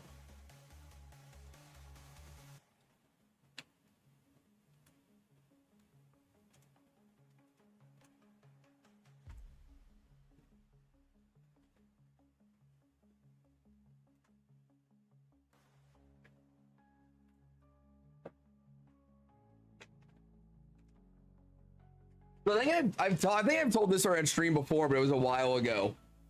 So when I was a kid, for middle school and high school, I went to a Catholic school, right? And being a Catholic school, we were mandated to do some form of community service through the school year. We had to get so many hours during the school year. It was like a project grade. We could do it any point during the year. Whenever we had the community service completed, we would get the paperwork where we completed it, signed off on, and turn it in, and we'd get the credit for the project, right? Your local petting zoo is a pen with kangaroos, capybaras, peacocks, and ostrich. That is super weird, Zach. I had an albino male peacock. When I was there, it flared out its feathers all the way. It was so cool to see. Oh, dude, I love ostriches like that. Dude, I love capybaras, though. They are, like, the most chill animal in existence. But anyway, so it was, like, 7th grade, I want to say. And, again, being Catholic school, we had a church attached to, like, the school grounds. And for Christmas this year, the church decided they were going to do what they called a quote-unquote living nativity scene. And basically all it was they had the nativity scene outside, and they put a big fence around it, and they had some animals like it was a petting zoo. Only for some fucking reason, they decided that for this living nativity scene, what they would put in it would be like a couple of goats, a sheep, and then a fucking bull. Like, and a bull with like full horns and shit. Okay? Well, wouldn't you know it, the bull was not the biggest fan of being in this tiny ass little enclosure with goats and sheep. He didn't like it in there very much.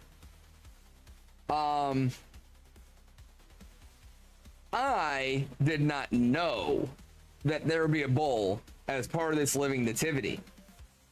I did not know that he was not going to be a very happy bull. But I needed to finish my community service project. So I volunteered with one other person to work with the animals. So we would go like a couple of nights a week to the church, and we would, like, you know, put the nativity scene back right. We'd feed the animals, make sure they had water, check on them, shit like that, right? It was like an hour a night, a couple nights a week was the extent of it. But it was enough to check off my community service project, right?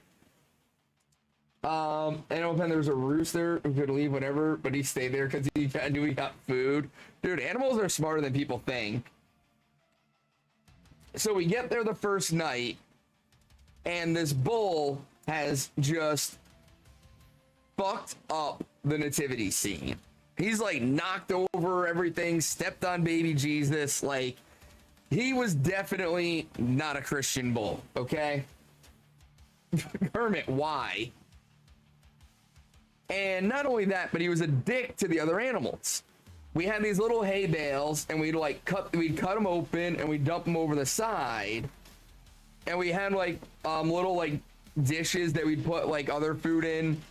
And the bull, when we would go to feed, would just bully the other animals out of the way and eat all the food himself. The bull's gonna charge Arthur.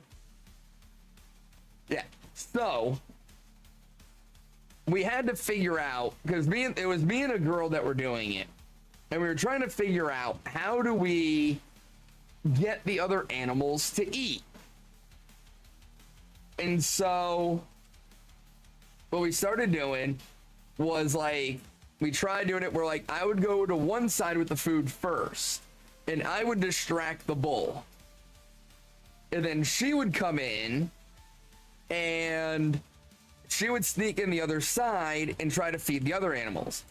Well, then the bull caught on to that, and he started going over and chasing them off the food. Well, then also we had to, like, put the nativity scene back together. Well, the bull is a dick. And me, even at, 7th grade, I'm not gonna be like, hey, you, little girl, go jump in there with the bull. So I'm like, hey, you get some food, you keep the bull distracted, I'm gonna sneak in and put the nativity scene back together. So we do that, and it's working out pretty well. The bull's paying attention to the food, he's hanging out with her, I'm putting everything back right. And then I don't know how I did, I made some noise and got the bull's attention. At which point the bull turns and comes to me.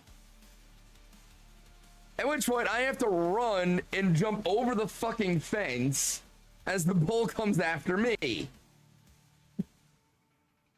Exactly, Squid. Dilbert's the best. And so for the next, like, month, this is my fucking life. Where I'm literally this, like, 100-pound fucking kid in this fucking small enclosure, just holding on to this bull's horns and trying to hold it back and, like, keep it from hitting me with them while I fucking try to escape the pen.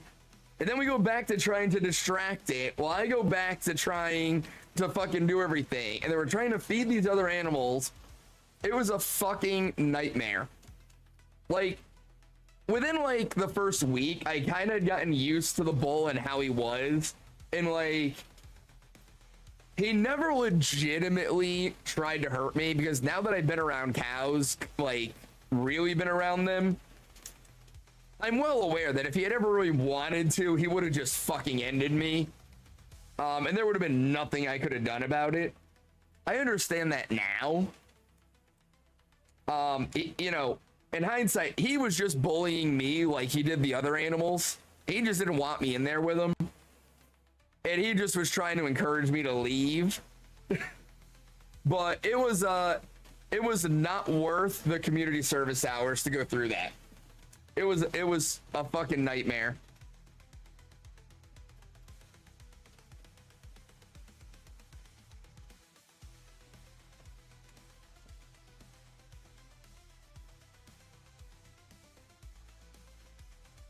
Yeah, Zach, that's probably not something I would do. And I fucked with a bull for community service. Our cows was pretty nice. They'd come for pets. Yeah, our cows that we have now don't. Our bull will come for pets. Dilbert will come and get pets. The cows all run away when you get near them. They won't let you anywhere near them. There's a couple of like the baby calves that like will be like curious, but they won't really let you get near them. Ha ha, Yeti.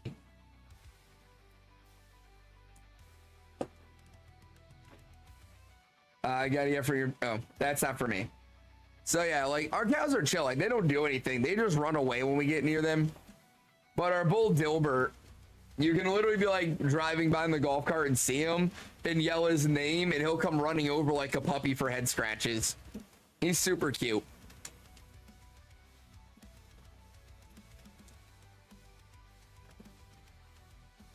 Getting a job as whatever they're called, I forget who holds up. Yeah, no, I'm not doing the whole matador thing. I'm not doing bullfighting. Nope. That would be pretty wild, Boom. Want you to play the date everything game and see romance household items. I don't know, man. I saw somebody playing that, and then I looked at it and I was like, I'm not paying that much for that game. Maybe if it ever goes on sale, but to me, the price of the game isn't worth it. Used to show cattle. The last calf was a Mochi. He was a nightmare. We got him when he was too old to be acclimated to humans, so he hated us. Show cattle to be bathed every week. We were bathing him like normal. Watching legs, whatever. And when we took the lead off the fence, he knew he was gonna problem. Lo and behold, he rears up on two legs and tries to stomp you. Oh God, squids. I want to see what the fuck, Zach.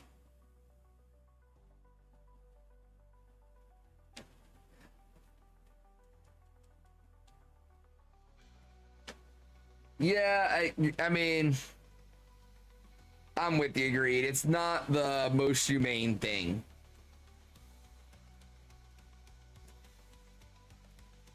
I get you, Greed.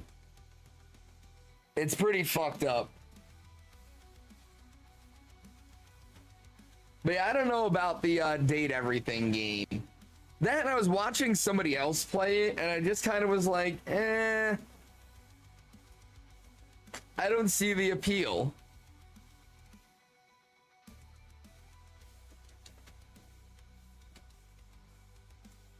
Which is weird because I'm a weird guy. And you would think that would be a kind of game that I'd be like, hell yeah, we're playing this. It would be for the memes at best, but I'm not paying it. Exactly, Eddie. If it was like a $10 game, I would have considered it. It would have been like a fun thing to do on like a Saturday night, you know? Just get drunk and see what I can romance. For me, Max, he was a sweetheart. You do basically anything to him. We were at the shows. He'd be laying down. I just lay on top of him and sleep. See, even though Dilbert's full grown, you can do that to Dilbert now. You can just go up and like lay on his back and he doesn't care.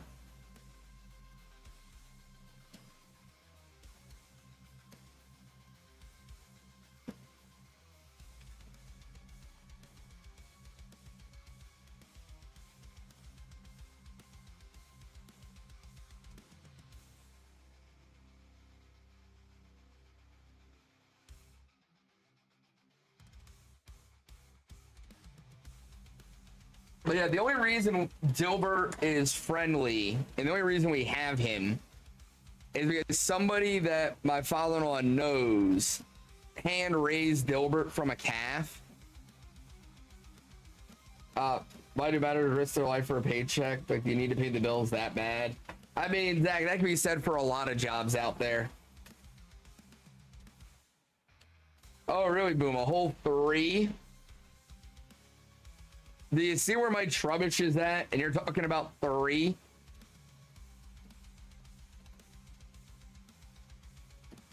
Yeah, so the guy hand-raised Dilbert from a baby.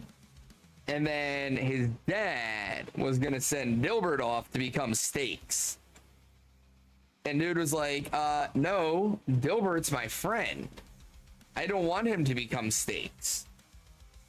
And so he came to my father-in-law and was like, hey, I have this bull. I don't want him to become Steaks. Would you be willing to like work out a deal where you can take him and he can just live out here and have a good life?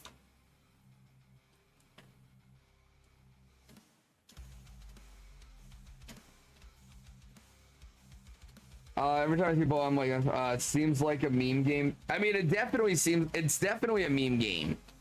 Date Everything is definitely a meme game. And that's why I wouldn't pay $30 for it. So where was I? Oh yeah. So, why do football players go and get knocked around all day for the money? Exactly, right?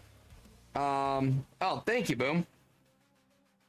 But yeah, so basically, we were in a situation where we needed a new bull because the bull we had was a dumbass and stepped on his own dick and broke it.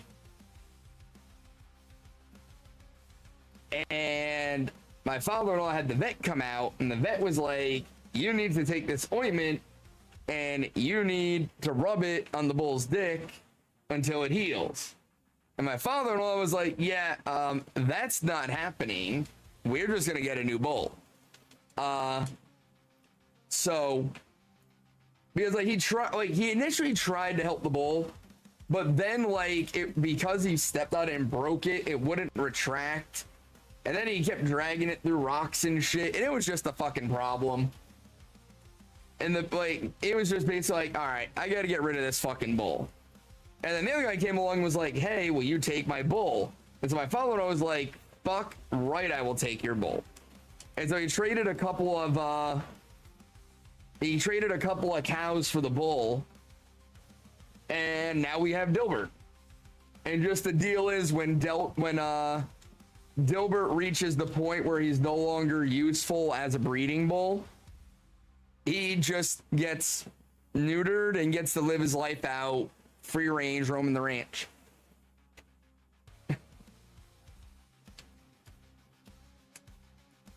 We've all been there. I mean, shit, I step on mine at least once a week. I was that friend on the weirdest fucking time. Imagine eating a snack after school. It hasn't even been over an hour and your friend texts you, yo, I just stole a cow from a farmer. I'm gonna come pick you up. So, where are you even getting this from, Zach? You ever been to a place that... No, I've not, Squid. The bull can mount it and then they do their thing. Yeah, no, I've never seen that.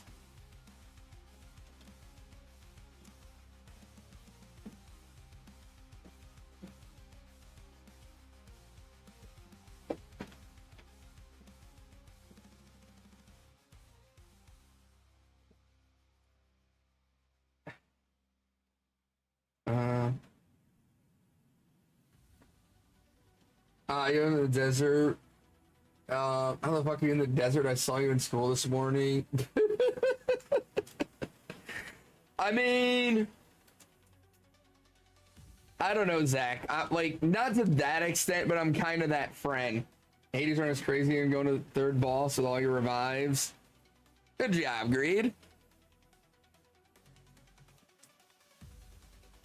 Like,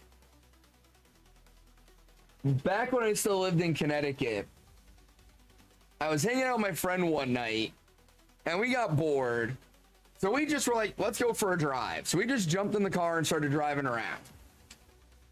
Well, we were driving around for a while and we were like, hey, you want to go to Rhode Island? And my buddy was like, yeah, why not? So keep in mind, it's already like 11 o'clock at night, some shit like that. And we just drove to Rhode Island for no reason at all. And so it's like 12:30 in the morning. And my girlfriend just gets a text from me basically saying, I'm in Rhode Island. Hope you're having a good night. And that's what she wakes up to, is a text from me in the middle of the night saying, I'm in Rhode Island. I hope you're doing good. And we literally drove all the way to Rhode Island. We stopped at like a 7-Eleven. We got like a drink and a snack, and I bought like a lottery ticket because why the fuck not? And then we just drove home.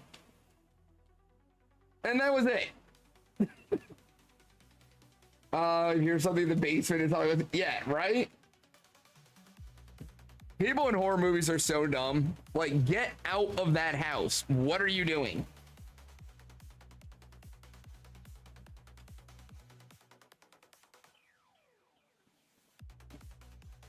We don't know where you find shit to do. It wants me to 2-hour trip in the middle of the night alone to go to a restaurant on the state line.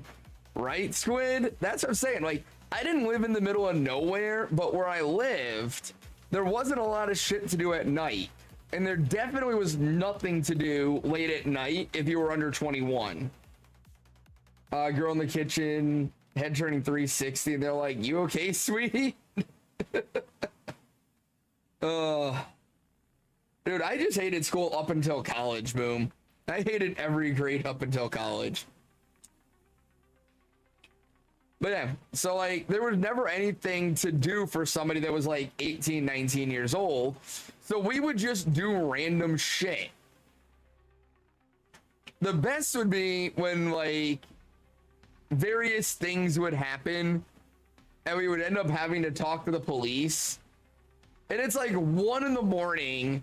We're like 2 hours from home. And we're trying to explain to the cop that we're just bored.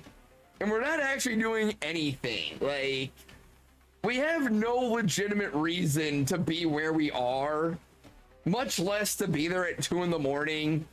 And we're just trying to explain on the side of the road, like, no, officer, we're not like transporting drugs or anything.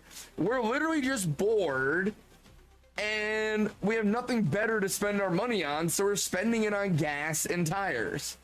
You gotta sit in the, listen here, boom. Listen here. While you're knocking on every pot in the kitchen during the demon's nap time. Dude, people in horror movies are just dumb.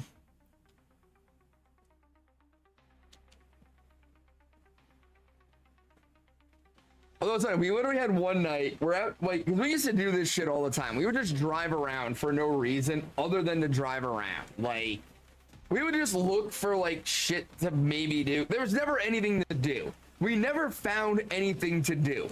We never found girls to hang out with. We never found parties. We literally would just drive around for hours. That's all we ever did.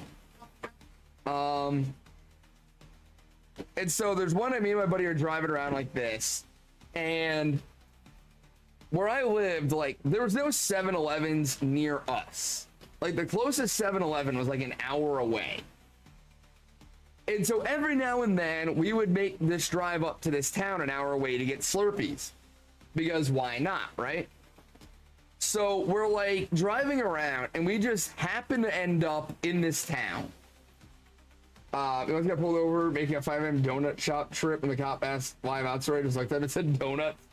And I guess the cop was like, fair enough, enjoy your day. So we're in this town, or we're near the town. We're near the town, and my buddy's like, hey, maybe we should head back. And I'm like, yeah, we probably should, but while we're up here, let's run over to the 7-Eleven and get Slurpees. And he goes, why? I'm like, well, 1, I kind of want a Slurpee, but 2, this way, if something happens on the way home and we get pulled over, we can say we're up this way late at night because we wanted a Slurpee. Now, in hindsight, that just makes it sound like you're high as fuck, that you're driving 2 hours in the middle of the night to get a Slurpee, but I digress. So this is my thought process, right? Squid, Zach's got all the questions. So we stop and get Slurpees and we start driving home. And for once, we actually found some girls. We have stopped at this light, and this car pulls up next to us. And like when I say pulls up, I mean like they fly up and slam on the brakes right next to us. And it's a couple of girls in the car. And so they like we all have our windows down. And so like we start talking, and the girls are being very loud and excitable and whatnot. And the passenger's like, oh, don't mind her, she's been drinking. And I'm like, oh, interesting. All right. So like, we're still talking to them, but the light turns green. So the chick takes off. And I'm like, initially, I'm just going to let her go. I'm just like, whatever. That chick's out of her mind. I'm not trying to get involved in anything. Then proceed to... Zach, what? Where are you coming up with this shit tonight? So I initially let the girls go. But after like a few seconds, I'm like, you know, there are like a lot of cops out tonight. I'm gonna feel really bad if like 5 minutes up the road we see them pulled over and I didn't say anything. Because like that was the whole reason I was like, we should stop and get Slurpees, was because there was a lot of cops out. And I just didn't want to be in that situation of like, you know, getting pulled over for suspicious activity kind of deal, you know, and not have a reason to be where I was. So I'm like, damn it, I'm going to feel bad if they get pulled over because I had time to say something and I didn't say anything. And now I feel like a dickhead. So I'm like, I tell my friend, hey, I'm going to speed up real quick and just like warn them to slow down and to be careful. So I speed up and I pull up next to them. And I'm like yelling like, hey, there's a lot of cops. And she's like, what? I go, you should slow down. There's a lot of cops out tonight. And as soon as I say it, whoop, whoop, lights come on behind me. And I'm like, fuck me. This is literally what I didn't want to happen. So I slow down and pull over. Chick keeps going. And I'm like, well, this fucking figures, right? I'm trying to be the nice guy here, and now I'm the one that's gonna get a ticket, and she's just gonna drive off and get away, and she's the one that's drinking. I'm just an idiot. So I pull over and this other cop comes flying up lights on and chases after her. And I'm like, all right, cool. At least we're both getting stopped, right? Again, Yeti, I was a teenager and it was a somewhat attractive female. What do you want from me? But hang on for the end of the story. Because I was not that nice a guy. So the cop comes up and naturally, license and registration, well, looks at my ID and sees my address. What are you doing up here? Because again, I'm like over an hour from home. And I'm like, oh, me and my buddy just came up to get some Slurpees. And he's like, Slurpees? I'm like, it's literally the closest 7-Eleven. And we just wanted to get a Slurpee. He's like, well, what were you doing before that? And I was like, oh, we were at a friend's house for a pool party earlier today. We got to the pool party. You know, we were pretty hot and whatnot. We wanted something cold to drink. We figured we'd go grab a Slurpee. Unexpected fun when I'm watching YouTube on the photo.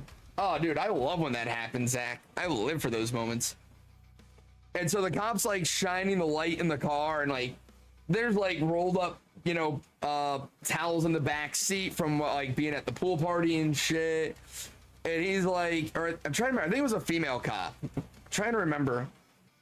Yeah, it was a female cop. And she's like, you know, you have any, you know, what's in the back here? What's under this? What's under that? And I'm like pulling the towels and like showing it's just my bathing suit rolled up in it. And like blah blah blah, and like just trying to like be decent and talk my way out of it. And at this point, she hasn't brought up my speed or anything else yet. And so she finally is like content that like we're just a couple idiot teenagers. And she's talked to me enough. She's not suspicious that I'm drunk or anything, despite admitting I was at a pool party all afternoon, right? And so she finally gets down to the, you know, reason I got pulled over, and she's like, do you know the people you were racing? And I was like, no, officer, I wasn't racing them. I swear we weren't racing. And she's like, really? It looked to us like that was a race. And I was like, no. Like, here's what happened. It's like I explained to her how, like, we had met at the light and we were talking, and she took off. And then I kind of thought about how many cops there are. And so I sped up to, you know, tell her to be careful. And the cop was like, you know, that story sounds really stupid, right? And I was like, no, I know, I understand, but like we were at the light, and the passenger said something about she'd been drinking tonight, and I just felt really bad about the way she was driving, and I didn't want to see anything happen to her. I didn't want to come up the road and find her wrecked or pulled over or something. And so I was just trying to warn her to slow down and be safer. And the cop was like, the passenger said what? And I was like, oh, the passenger said that the driver had been drinking tonight. And the cop looks at me, looks at my friend, and just goes, keep your speed down, drive safe, don't try to protect other drivers like that. You're just gonna get yourself in trouble. Get out of here. It sends me on my way. And as she's walking back to her car, I heard her get on the radio and call up to her partner that had pulled over the girl. Hey, we got a possible DUI up there. I'm on my way to you. And I was like, well, fuck. I just went through all of that, trying to be a nice guy and try to help her out and protect her. And I probably just got her thrown in jail. I am a fucking asshole.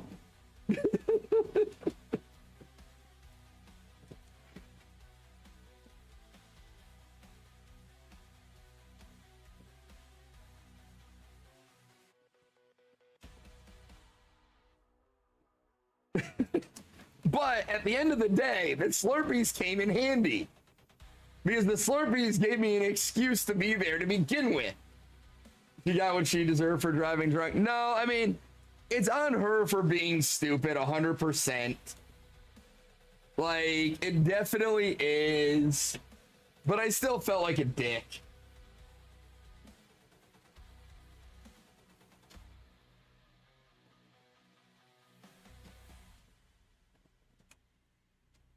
All right, let me see here. Boom. Hang on.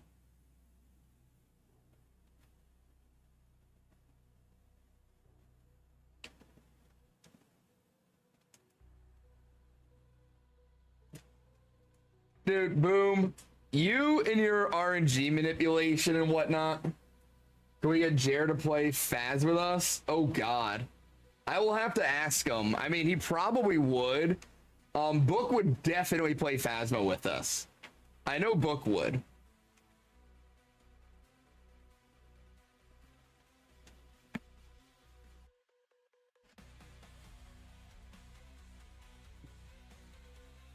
$24 this was. Was that really full Masuda? I just suck at shiny hunting that much. Do you want to... Zach, you are all over the map tonight. Like, you are full on, like, crackhead squirrel mode.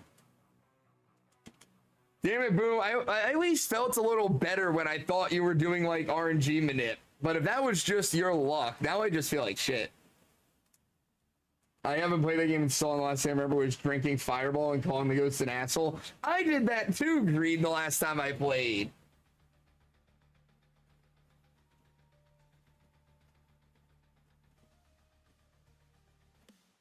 Nah, I feel you, Yeti. I mean, Jer might do it if we got him on the right day. I know Book would do it.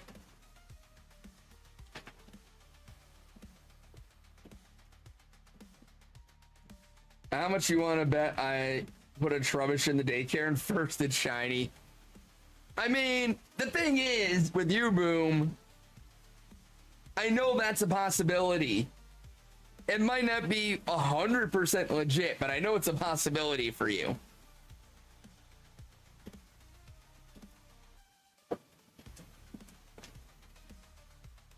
You have a Pokemon meme? See, this is what I'm talking about. Jer would need his emotional support, Honeycomb. Oh, poor Jer. Oh, thank you for the stretch, Squidums, and the hydrate. Oh, stretch it out, guys. Stretch it out. Should I still play a PGA omelet strainer? I don't know if I should catch it or apologize. Why would you have PGA omelets?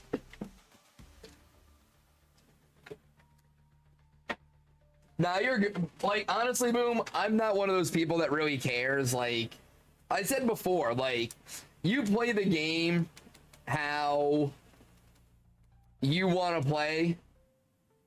You know what I mean? Like, how whatever it is you want to do, you play the game the way you enjoy it. I don't really care. But given how I know you play the game, I'm always going to question it if you get an early shiny. Now, when you tell me, no, it's 100% legit, I will tend to believe you. There's only one person that I've ever called bullshit on in 3 years of streaming. And that was because, like, they made it, like, too obvious. Like, I was fishing for Carvana, and they were like, oh, I'm gonna join you in that hunt. And then in, like, an hour, they got a shiny Magikarp and a shiny Carvana. In, like, an hour. And they were always doing that. They'd come into the stream and be like, oh, I'm gonna join you. And, like, within 30 minutes, get the shiny. It was, like, a constant thing. And even then, like, I was always like, nah, like, it's sus, but I'll give you the benefit of the doubt. I'll believe you. And I gave him the benefit of the doubt up until that night.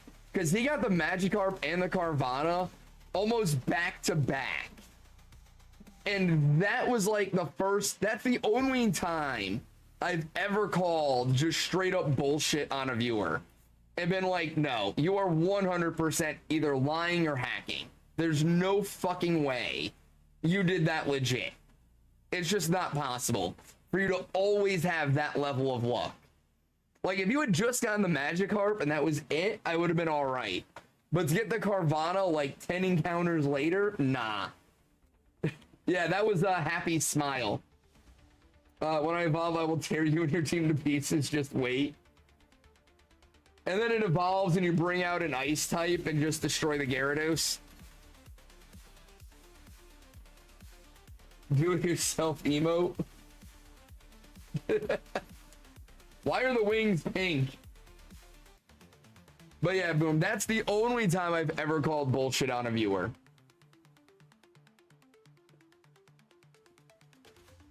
I think so, Greed. But his first name was, his username was like, my username is Happy Smile or something like that.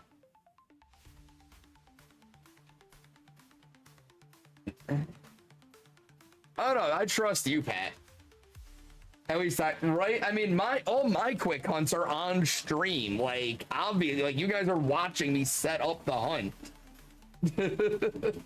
It's hard for me to cheat when you guys watch me set it up.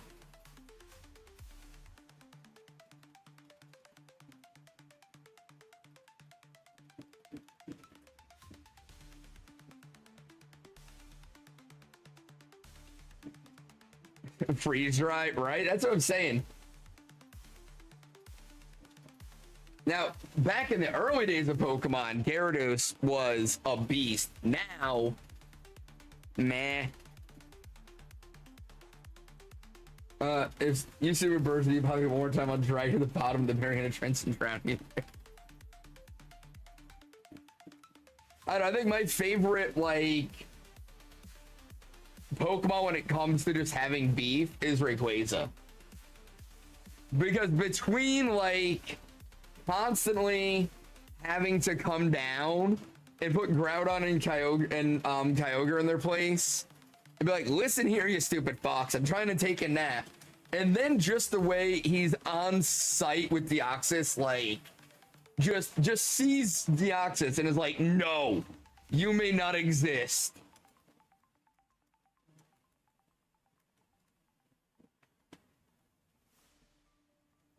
I mean, like, so, like, little secret here, guys, like, I may have kinda, sorta bent some rules in a couple of my hunts in the past, you know?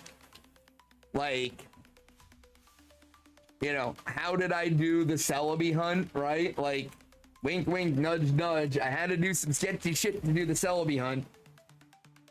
It definitely did not involve the Pokehex app to be able to unlock certain things and trigger flags that I couldn't otherwise. You know, when I wanted to do the wormhole hunt for Rayquaza and Ultra Sun, and I wasn't exactly using my DS to play the game, so I couldn't trade stuff in. You know, I definitely did not use Pokehex to just, you know, add a Kyogre to my party so that I could unlock Rayquaza. I definitely haven't done anything like that in the past, you know. I definitely did not use Pokehex to unflag Type Null or Hoiple in order to do those hunts. I definitely didn't do that, you know. Well, I'm not saying it's cheating, but it's definitely some sketchy shit. Right? Now, I will say 100% honesty, even using non-DSs to play games in Shiny Hunt, I've never done anything to like manipulate shiny odds or anything like that. The closest I've come to quote unquote cheating in my hunts is I've had other people send me save files from their games that already had the shiny charm, so I could just load them into my game and be able to hunt without having to play through the game and complete the shiny decks, or not the shiny decks but the Pokedex to get the shiny charm. And one of those friends may have sent me a game file where they had basically used the item duplication trick to have 999 of every item in the game. Well, I mean, some of the stuff, Squid, just wouldn't be possible fully legit. Or even if it was possible, would take, like, a lot of money or just an exceptionally long time. And so I've taken a few little shortcuts here and there in order to get to where I want to be at in the game. That's what I'm saying, Pat. So, like, the hunts themselves are fully legit. They're all done at the appropriate odds with no game hacks or anything that. There's no reduced encounter rates, you know, which obviously I don't really need to defend myself on that because you guys have seen me go 4 and 5 times odds how many times. No, I saw the Deoxys one, Zach. I did.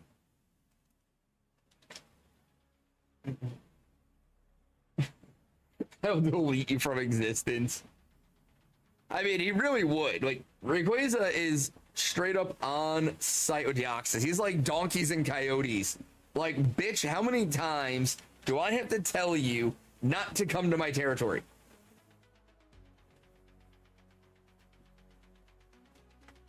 Now, I will also say, if Game Freak would just give us virtual consoles of the old games and let us hunt shit like Celebi and Deoxys and Mew legitimately, I wouldn't have to do sketchy shit. Right? Like, I wouldn't have to at that point. It's not my fault. The company's run by a bunch of fucking idiots. who don't like to do things that are good for shiny hunters. That is not my fault.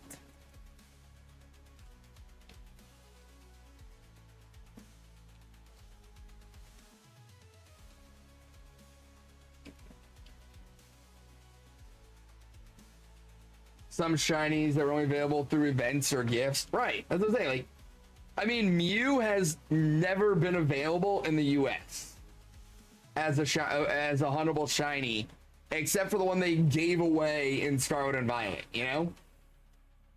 Everyone does some sketchy shit at some point. I mean, that is true. We all do some sketchy shit from time to time. But, you know, I try to limit the amount of sketchy shit I do. I try to limit it. There are just times that I don't have another option. And I would love to have another option. I would prefer to have another option.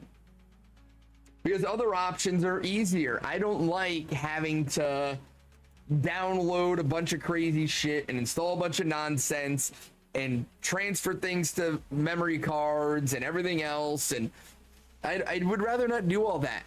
If I could just turn on my Switch, hunt something, and put it into Pokemon Home, I will 100% do that, even if I have to pay.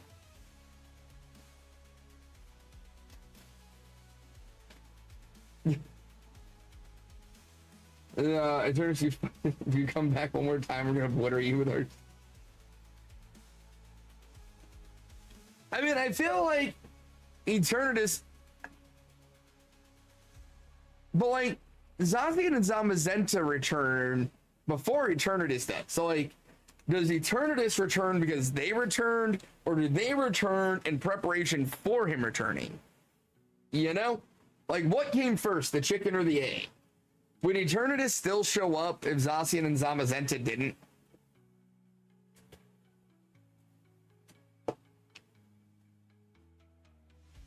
Dude, Squid, that's what I was asking earlier. He's like a coked out squirrel tonight. Keep hearing Ace Attorney in a game. Maybe same voice actor? The Space Dragon or the dogs?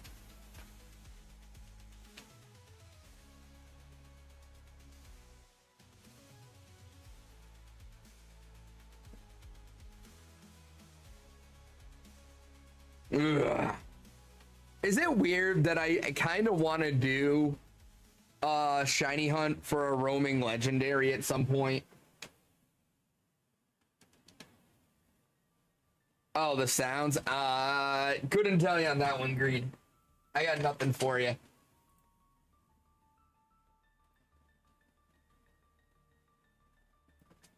Hey, shiny Trubbish! Finally! Let's go! Whoa! Oh my god, it finally shines! Oh! 1351. Nobody's happy for you. Thank you, Squid. Oh. Hi, guy. What's going on, buddy? The trash bag is finally blue! Oh my god, 1,351 eggs later. Nobody's happy for you. Ugh. Holy shit. Let's go. I finally got the trash bag. That took way too long. Oh, nature guesses, guys. Nature guesses on the trash bag. Look at that, Boom. I got a shiny while you were here.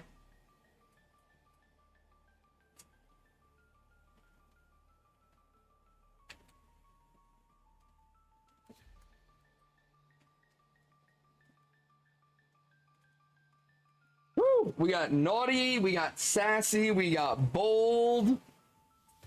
Any other nature guesses? And how you doing, Xiaoku? We got jolly, sassy, bold, jolly, and naughty so far. Any other nature guesses?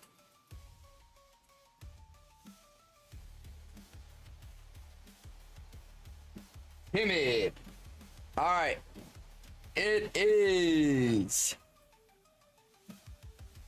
bashful. We've got a. This is the second straight bashful. A Selgor was bashful as well. That's the second straight bashful shiny that I've gotten. But we've got a bashful shiny Trubbish. Hey, let's go, Shauku. Oh, it's shy. Ooh. Dude, I gotta say, shiny Trubbish does look really good, though. I do like shiny Trubbish.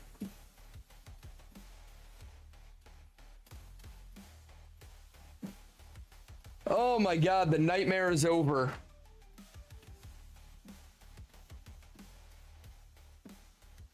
I'm gonna put you there. Damn it, now I have all these eggs to do. Oh yeah, let's save. No, wrong thing, hang on. Let's save before I do something stupid. Okay, we're saved. Yeah, I haven't used it in forever, Boom.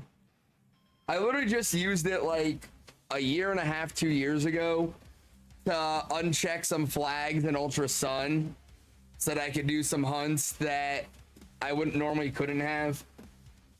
But hey, that is another shiny on the list. We are down to 94 shinies left to go in the quest for the shiny living dex. 94 left. In MMO at this point, this grind feels like a nightmare. Which game, Pat? No double trash bags. No double trash bags. Please, no double trash bags. Oh my god, the hunt, dude. I hate being over odds on Masuda hunts so much. Like, so much.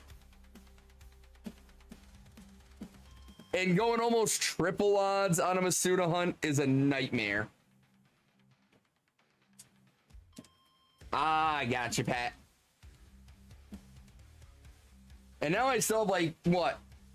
12 Trubbish eggs I have to hatch. But it'll give me a chance to collect eggs for the next one, so. Which, shit, now that I think about it, do I even have the sprite for the next hunt yet?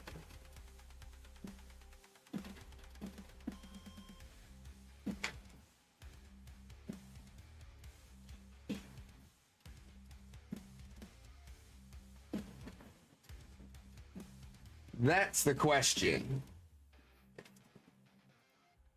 Nope, that was the wrong thing. I didn't want to click that.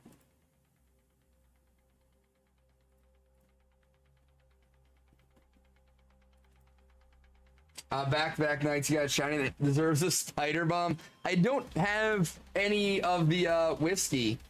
I would do a spider bomb, but I'm out of the pancakes and bacon whiskey.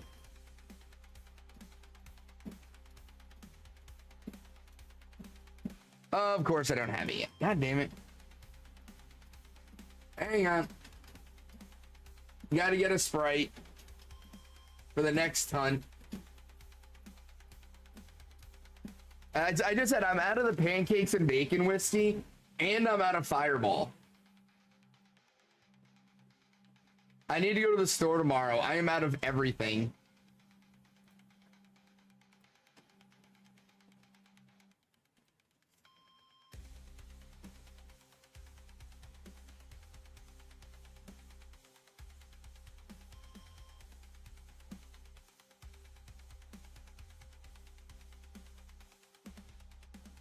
It's 10:38, but you're hungry, so eat.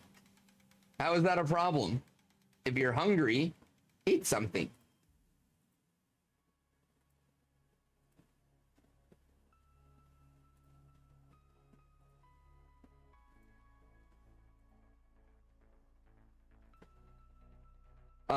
Play on Assume, which is a DS simulator. Nice, Boom. All right, let's go here. Let's swap out I might need to go in a home. I don't know if I have what I need in my boxes right now. I hope I do, but I don't know that I do.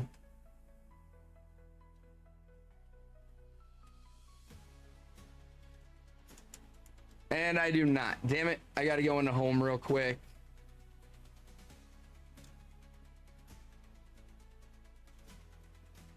Talk real with Pokemon Brock's gym is the safest. You think so? You know what, Boom? I've never done a randomizer. Discord is Fang pointed DQ with some community members. I mean, Squid, we've been talking about that for like 3 months now.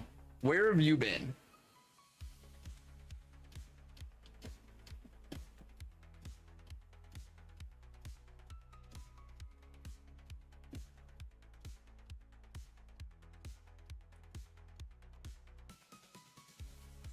Clearly, Squid. He puts few trainers in the gym, including himself, which he would help others get out before a an emergency, safety regulations.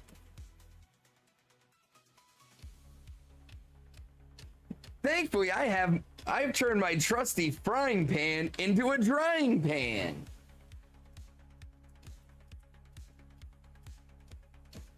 Who wants a donut? Jelly filled are my favorite.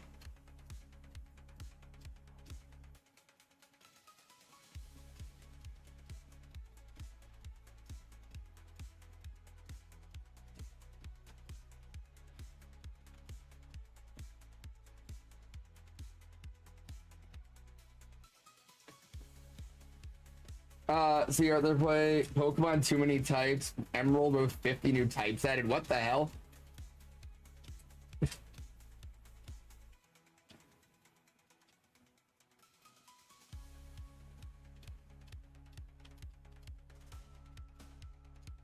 All right, we can move you there.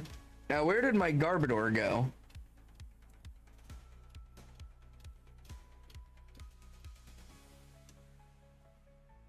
I did say I wanted to take back Garbodor, didn't I? So where did he end up?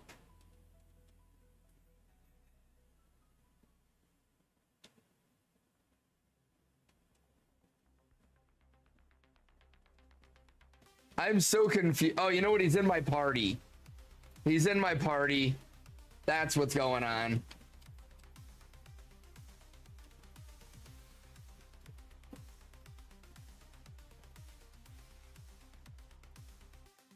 I'm gonna Pokemon away my pirating. I mean, technically, but you know, who's gonna tell anybody?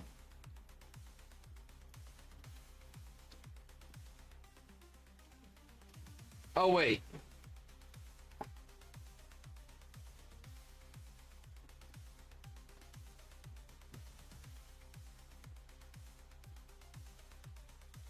I was dumb.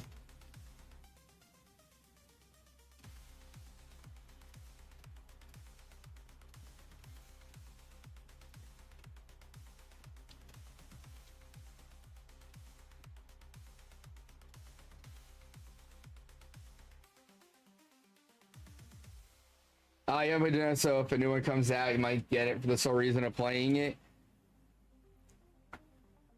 I'm trying to think. I what's weird is I have a legit copy of Black 2 that I bought at like a flea market, and I've never played it.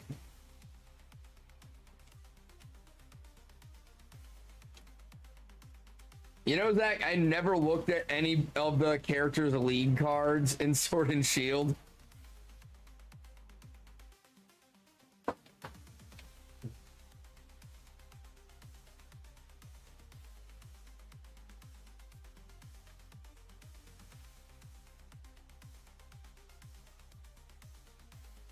You know, like Alistair's league card? I never looked at any of them. I never cared.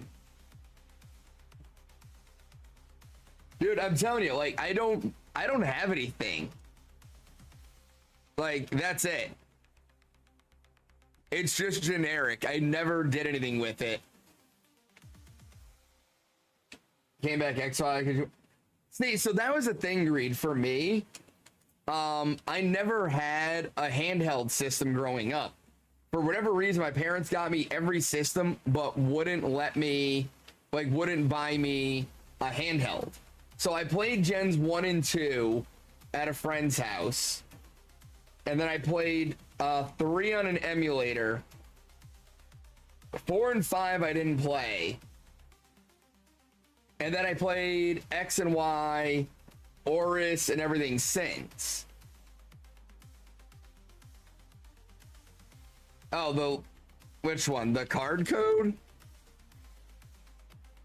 Or the album? What do you want to see? This? I don't even know what this does. Why am I connected to the internet?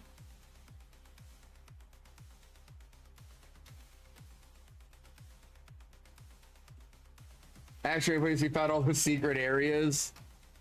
Oh, that's a dumb card code. I mean, I've got a bunch. I don't care. Although that one's cool. I don't know. I never cared about the card codes. It was never of interest to me.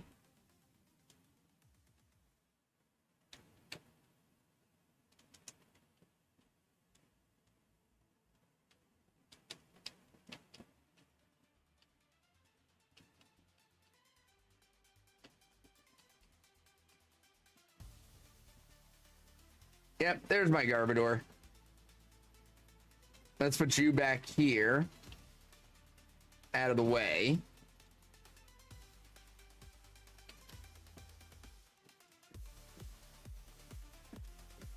First play was kind of cool. You have to create your own Pokemon card with just a person. I mean, I guess. Like I said, I just never really gave a shit.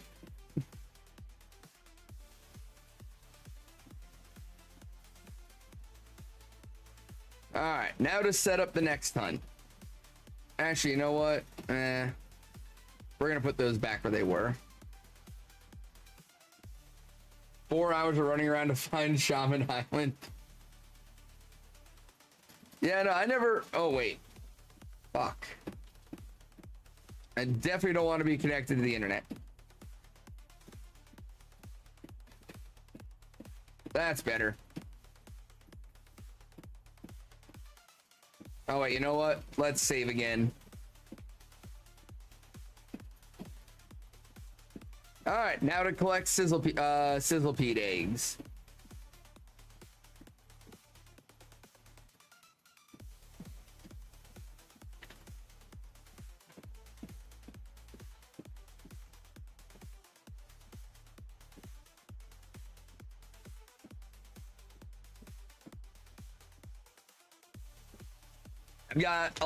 I've got 10 more stupid ass garbage bags to hatch, though. Actually, I'm probably only gonna hatch the 5, and I'll just move the others out of the way.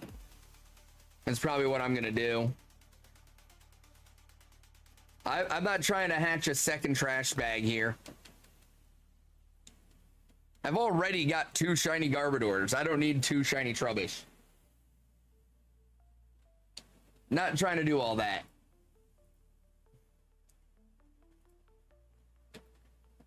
You could trade it. I tell you what, if I do happen to get a second shiny trash bag here, I will trade it to a random viewer.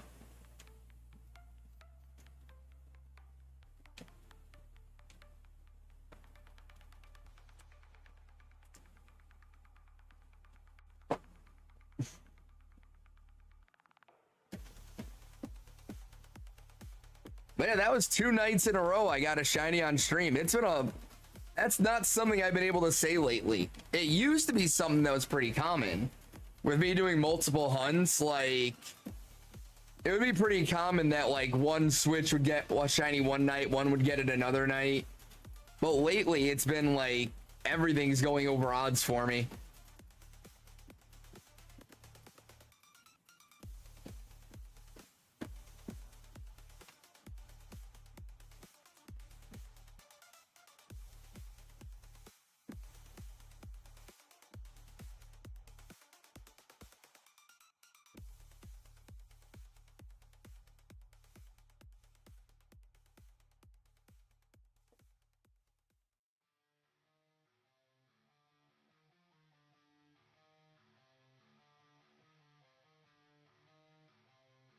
All right. Now the annoying part of doing Masuda hunts is getting everything switched over to the next hunt. It's like the most annoying part. This is also why I only collect like a handful of eggs at a time. I always try to have like no more than like 10 eggs in the box. I thought you said you were gonna do the DS thing, Boom.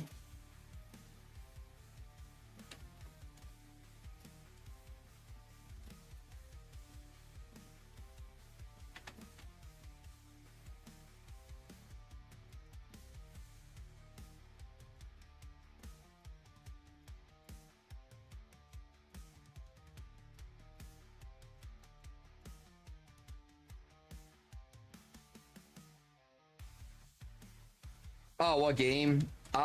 Is Heart Gold, Soul Silver an option?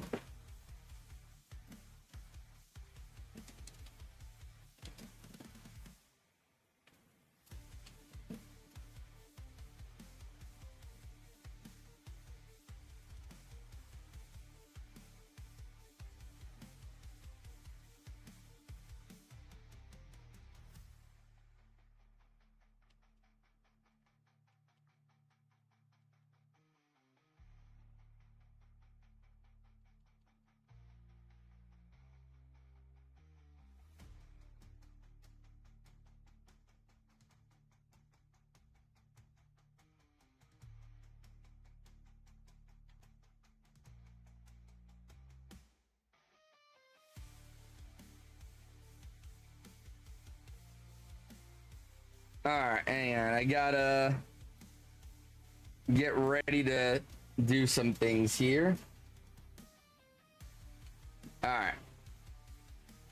Because now I've got to reset my auto counter. And actually, know what? I don't have to do that. Hang on. I just thought about that. I don't have to do that. Because I've got it set up to where I don't. So all I have to do now is this.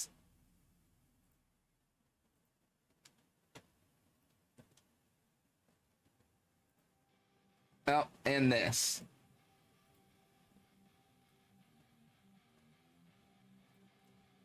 There we go. I should be good now.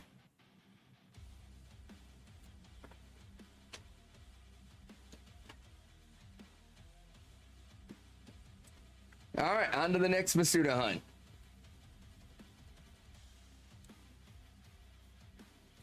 We're making progress on the shiny decks, guys. We're finally starting to make some progress again. We were stuck for so long.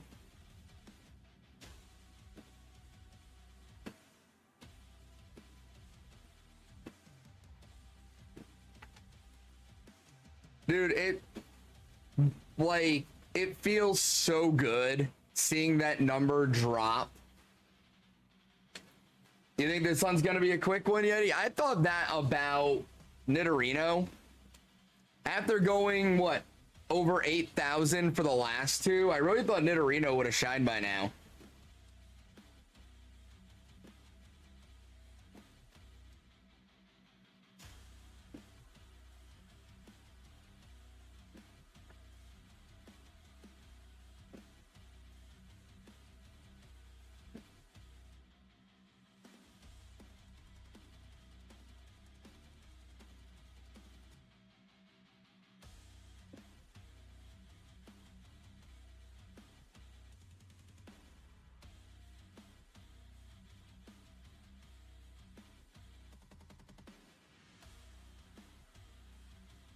The game definitely owes me a little more on the quick hunts, though. Like, it put me through hell, and then it only gave me a couple of quick hunts after what I went through. Definitely didn't make up for everything else it put me through with what it gave me afterwards.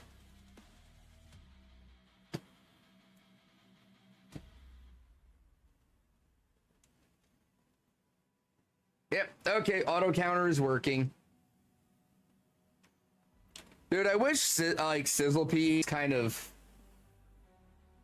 disappointing. So you experience some of your game backlog. Now I'm with you on that, Yeti. I'm excited for post-vacation streams. Not to rush your vacation. No, I'm excited for post-vacation. It's gonna be fun. We're gonna do a lot of nonsense, and you guys are gonna see me lose my mind trying to be an actual gamer for a little bit.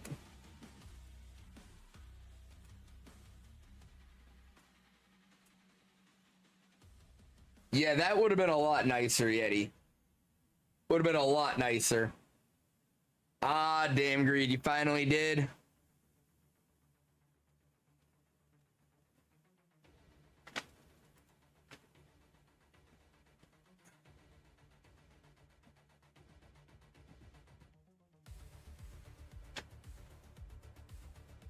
Correct, Squid. We're doing Resident Evil 7 upon my return from vacation.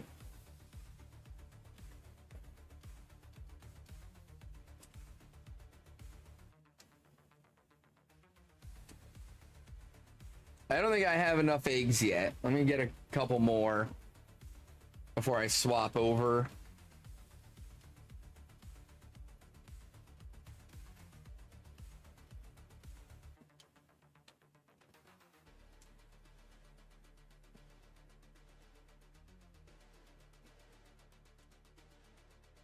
All right, I should have at least 5 now. I think I probably have 6 or 7, but I wanted to be sure. Gamer, but if Claire Expedition doesn't get music awards, you're gonna be shocked. That's another one I've got to look into. I'll probably give that game a shot at some point.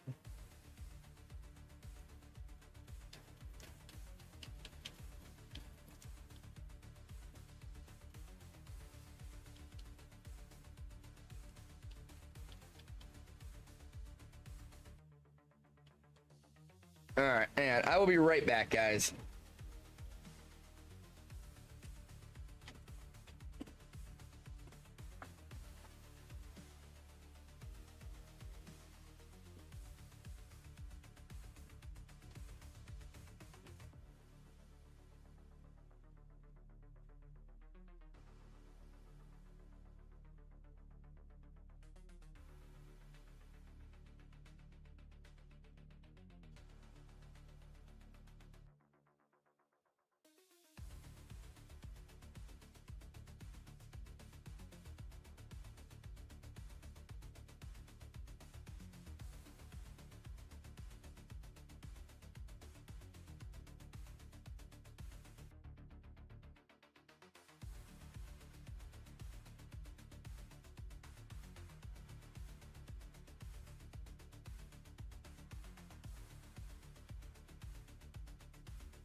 I'm back, guys. Sorry about that. Yeti, when did you post the new TikTok about George Washington? When did that happen?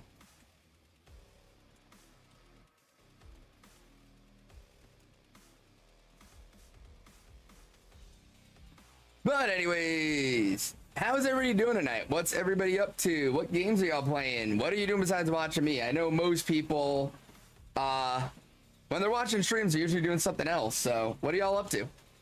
Exactly, squids. Hey, what's going on, Derps? How you doing, buddy?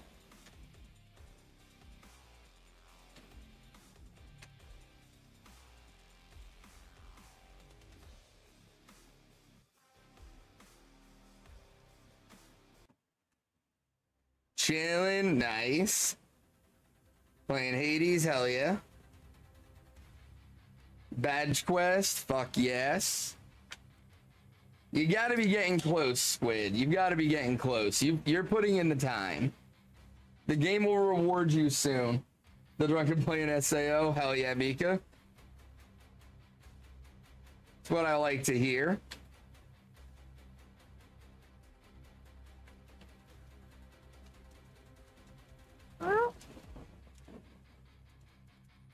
Hey, look at that. We've hit 5 likes on the YouTube side. Let's go.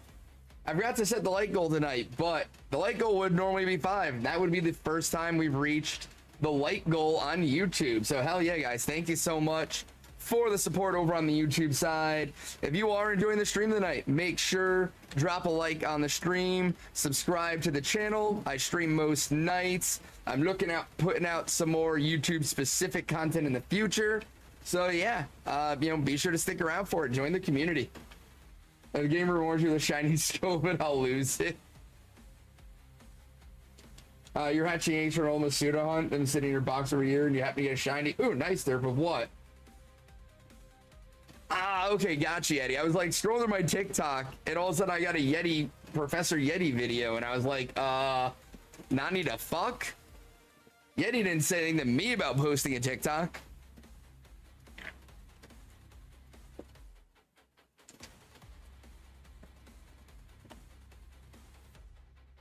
Moral, nice, Derps. I still need to get that shiny. That's on my list of things I still need. Which actually, I believe, let me see something. Yes. No, it's not, damn it. Never mind. I was gonna say I might be able to do that hunt in a fun way, but no. Doesn't Shinotic is, it has a great shiny. Agreed. I need to figure out what the best way to hunt Moral Lull is gonna be. Because that is one of the 94 remaining.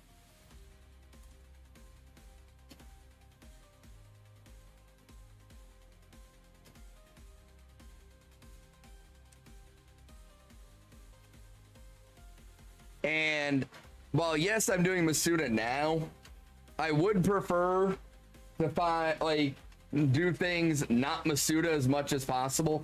Well, so Squid, that's what I was thinking, right? I was originally thinking that because I thought I still needed Galarian Ponyta. So what I was gonna say was I'll go into Glimwood Tangle, and whichever one I get first, the other one I'll do Masuda. But I already have Galarian Ponyta, so that doesn't work anymore. And there's literally nothing else in Glimwood Tangle except for Morlul that I need. So I'm not doing that. So I have to see if there's another way to do encounters on it, or else I'm gonna have to do Masuda. And I don't want to have to do another Masuda. Like, I still have a bunch to do. I still have at least 5 Masuda hunts that I need to do. Max shard damage, you're going crazy. Nice.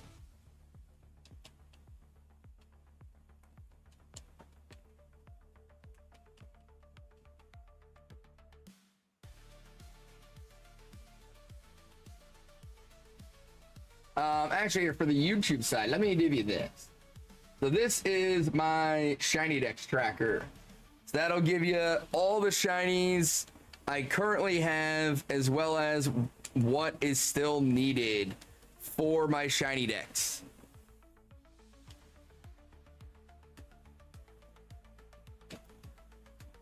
Crazy Bird is back in 23. You hatched shiny Morlul. Stopped hatching the remaining eggs. Now 25. You hatched a few more. Bad ended with a second. Hell yeah. Yo, what's going on, Kenny? Going good, man. I just got shiny Trubbish a little bit ago. Egg 1351. So it's a good night so far. Always a good night when I get a shiny. Otherwise, we're just kind of hanging out and telling some stories, having a, having a nice chill evening.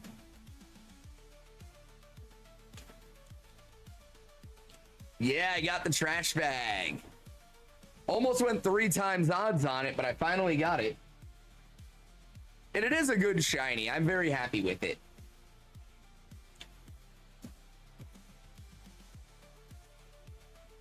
Spawn rate is for them, but you can't Morlul to spawn in both the Mirror and Hammerlock. Ooh. Let me see what the hatch rates are, or not the hatch rates, what the spawn rates are on those. Shield. With fog, that's important. Crap, so I'll have to do it in sword, not shield. I don't have the fog unlocked in shield. That it's overworld 35%.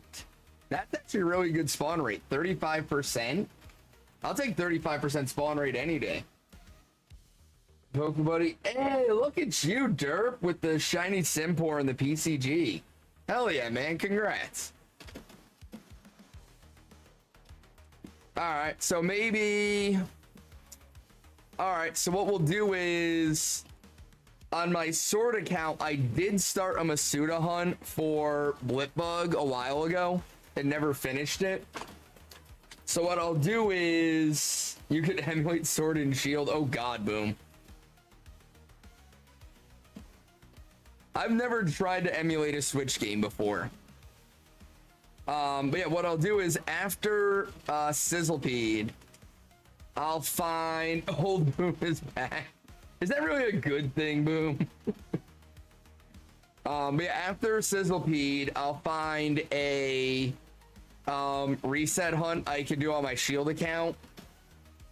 And then after Nidorino, I'll start doing some wild encounter and Masuda hunts on that account. And I'll switch which one's doing what for a little bit. I'll do the male Nidoran because that's best done as a encounter hunt, I think. I have to look into that one. I might end up having to do that Masuda because the spawns on that are really weird. But I'll finish Blipbug and then I'll do the Morlul in the Crown Tundra as an encounter. So I can do 2 hunts at once as long as one of the switches I'm doing either resets or Dynamax adventures. But I can't do like an encounter hunt and like a Masuda hunt. I can't do 2 different hunts where I have to move around and constantly be on the controller, you know? The fog unlock. So just the fog, Squid. Just the fog. There's I forget exactly how it works, but there's something you have to do before you get foggy weather in the DLC. I think you have to catch Zoroark. Nice. I've yet to get a shiny off a Cherish Ball.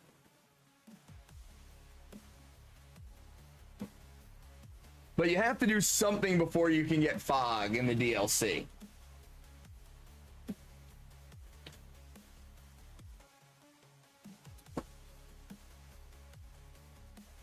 You have to beat Leon? No, it's more... That's in the base game, Derp. In the DLC, you have to do something else. In the base game, you don't get fog until you beat Leon. In the DLC, there's something else you have to complete before you get fog in the DLC. It might be... I think it's like... I think you have to get Zoroark in Isle of Armor and then do something else in Crown Tundra. It's something weird. But it's not just automatically available to you.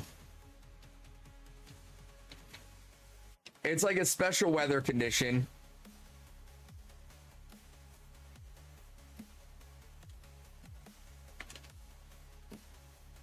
And I forget how to get it, and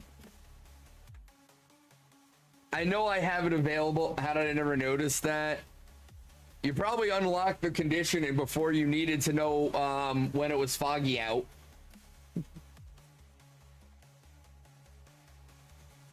But yeah, I would rather I mean, I guess I could always look it up and see what I need to do, but I do need to finish Blipbug. And so in order to go back to Blipbug, I need to get my other account onto a reset hunt. So either way, I need to kind of reverse which Switch is doing resets.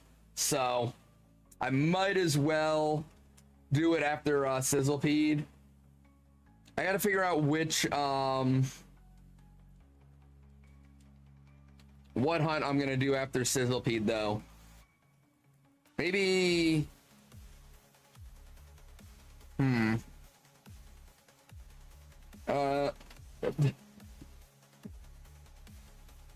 all right, Greed. You can catch Shinotic by the 5th gym, but you can catch the pre-Evo Moral at the beating Leon because it only spawns in the fog. I thought Moralo could spawn in the Glimwood Tangle no matter what.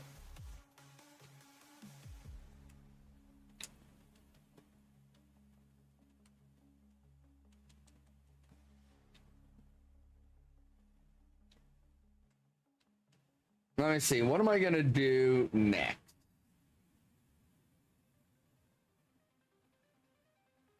I guess, I don't want to do that hunt, though, but I guess I can do Jinx. I kind of don't want to, though. I should probably just do it and get it over with, though.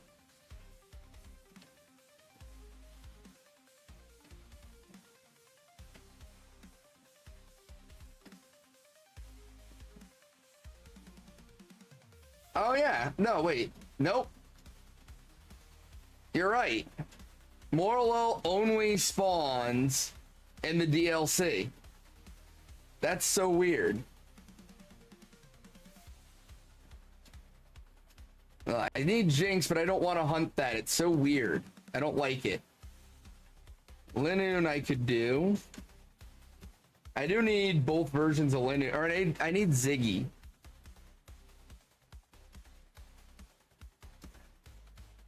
Could do Explode.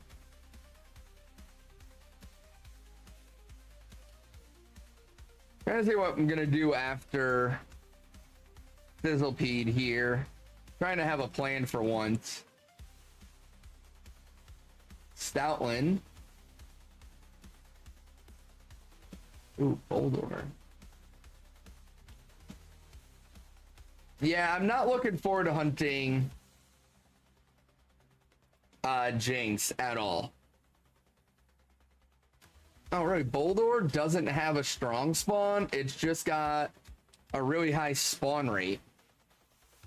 Interesting.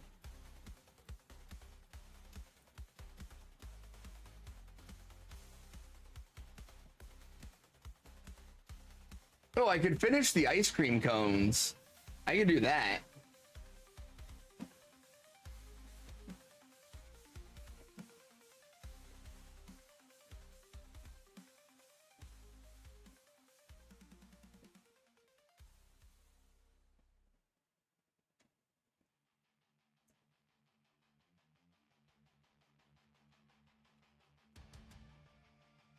That's a good question. I don't know if Boldor goes boom. Boom is back shield being launched. Oh god. Have fun with that, Boom. Are you gonna do any weird shit with it, or are you just gonna play it?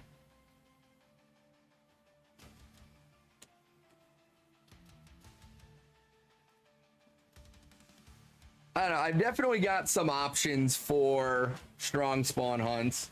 You gonna randomize it? Nice.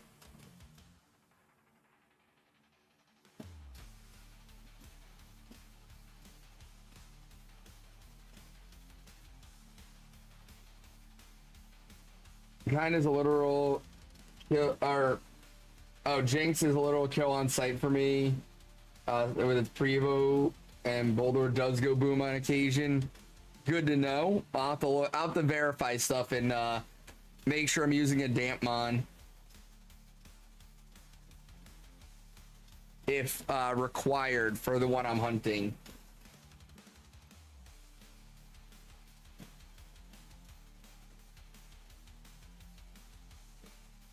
But I definitely got some options. I just got to figure out which one I'm going to do. We'll see how long I have to make a decision. If I do get the quick hunt like Yeti thinks, or if my over odds luck continues.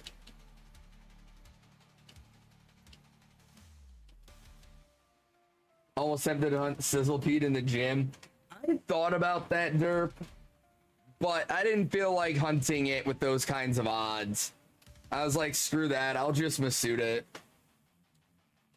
I'm probably going to regret that decision, but here we are.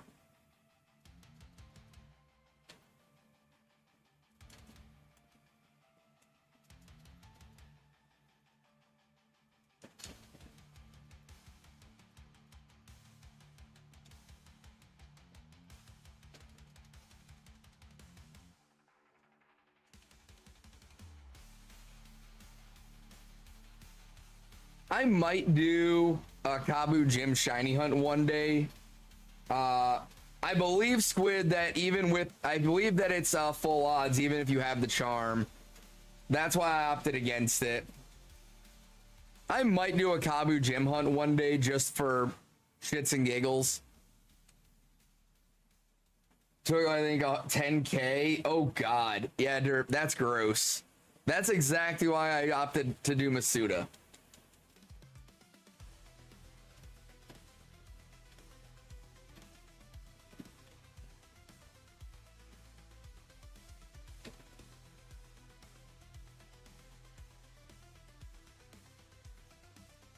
I was not about to go 10K for a Sizzlepede.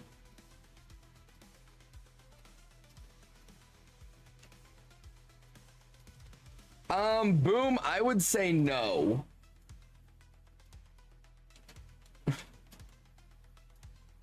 Because that would be... That can get iffy. Finally starting to get the hang of the new job. Nice, Yeti, hell yeah. Doing the gym hunt for your badge quest. Well, I mean, with your badge quest, Squid, it doesn't matter. Everything's 4096 for you. So it doesn't matter where you hunt.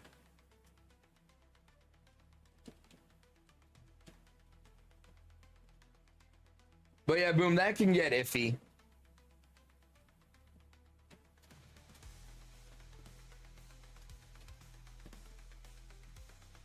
You want to play group peak sometime? Well, agreed. I know me and Yeti are planning on buying it this weekend. Didn't know if it had reduced or boosted odds. Nah. Nothing pre-charm is going to have any kind of boosted odds, Squid. Except for the brilliant spawns.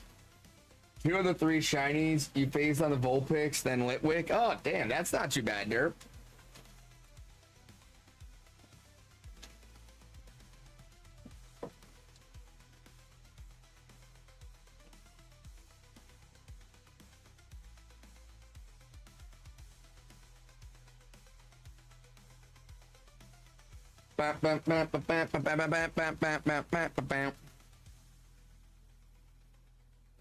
Is how people do those hack raids, but typically, boom, they do it on older games.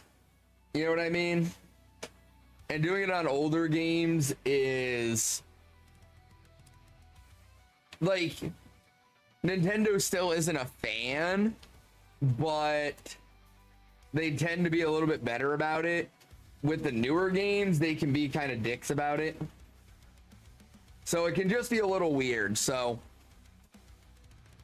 like, I know I have seen people stream, like, hacked versions of Sword and Shield with, like, overworld shinies and shit like that. It's just weird to me, like, pirating is one thing, but, like, flaunting your piracy for the world to see is another.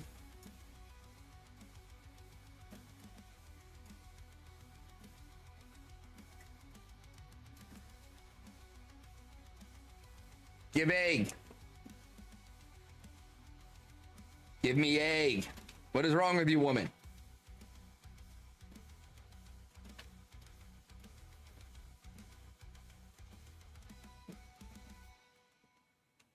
Why you no give egg?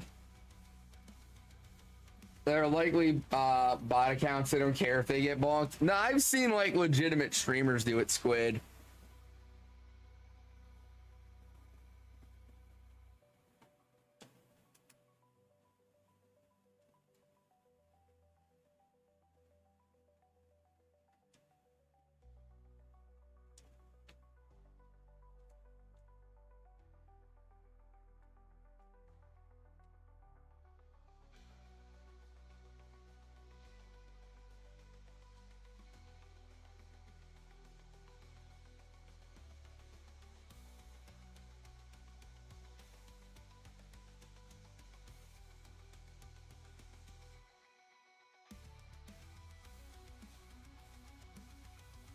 All right, guys. It's almost 11:30.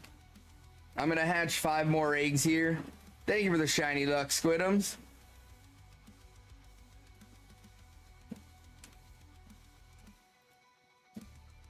If you buy Survive and you do the egg lock, you're probably gonna get an egg. It's gonna have 6 all. Boom, please don't do that to me. 2 more Wonder Trades at PCG, get an Iron Valiant. Nice, nice there. Actually, I wonder if I can do this tonight.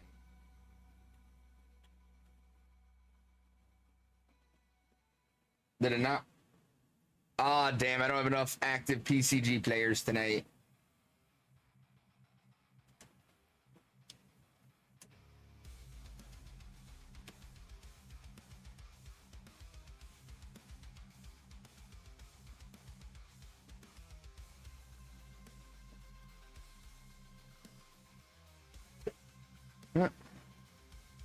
And for anybody lurking over on the YouTube side, appreciate you guys hanging out with me tonight. If you haven't already, be sure to drop a like on the stream. Also sub to the channel. I stream most nights. Do a lot of shiny hunting, challenge runs, RPG style games, all kinds of nonsense.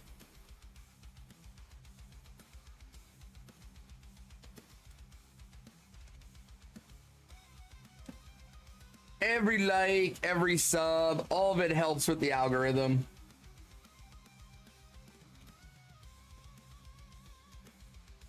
Helps boost me up, get myself a little more seen out there in the YouTube world. Helps other people find me.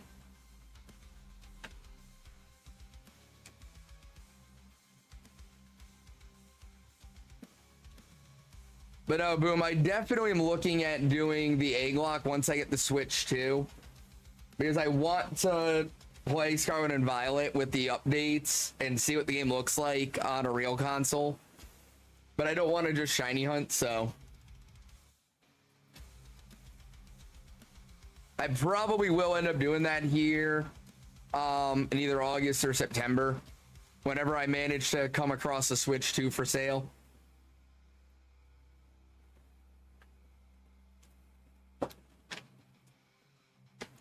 All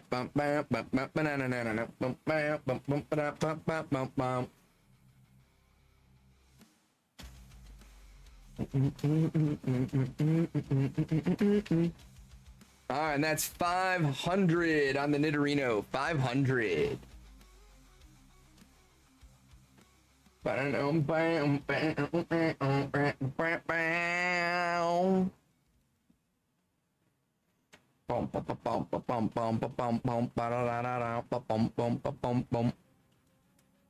We rated, I gotta see who's on. We just rated Jared the other night. Who's on that?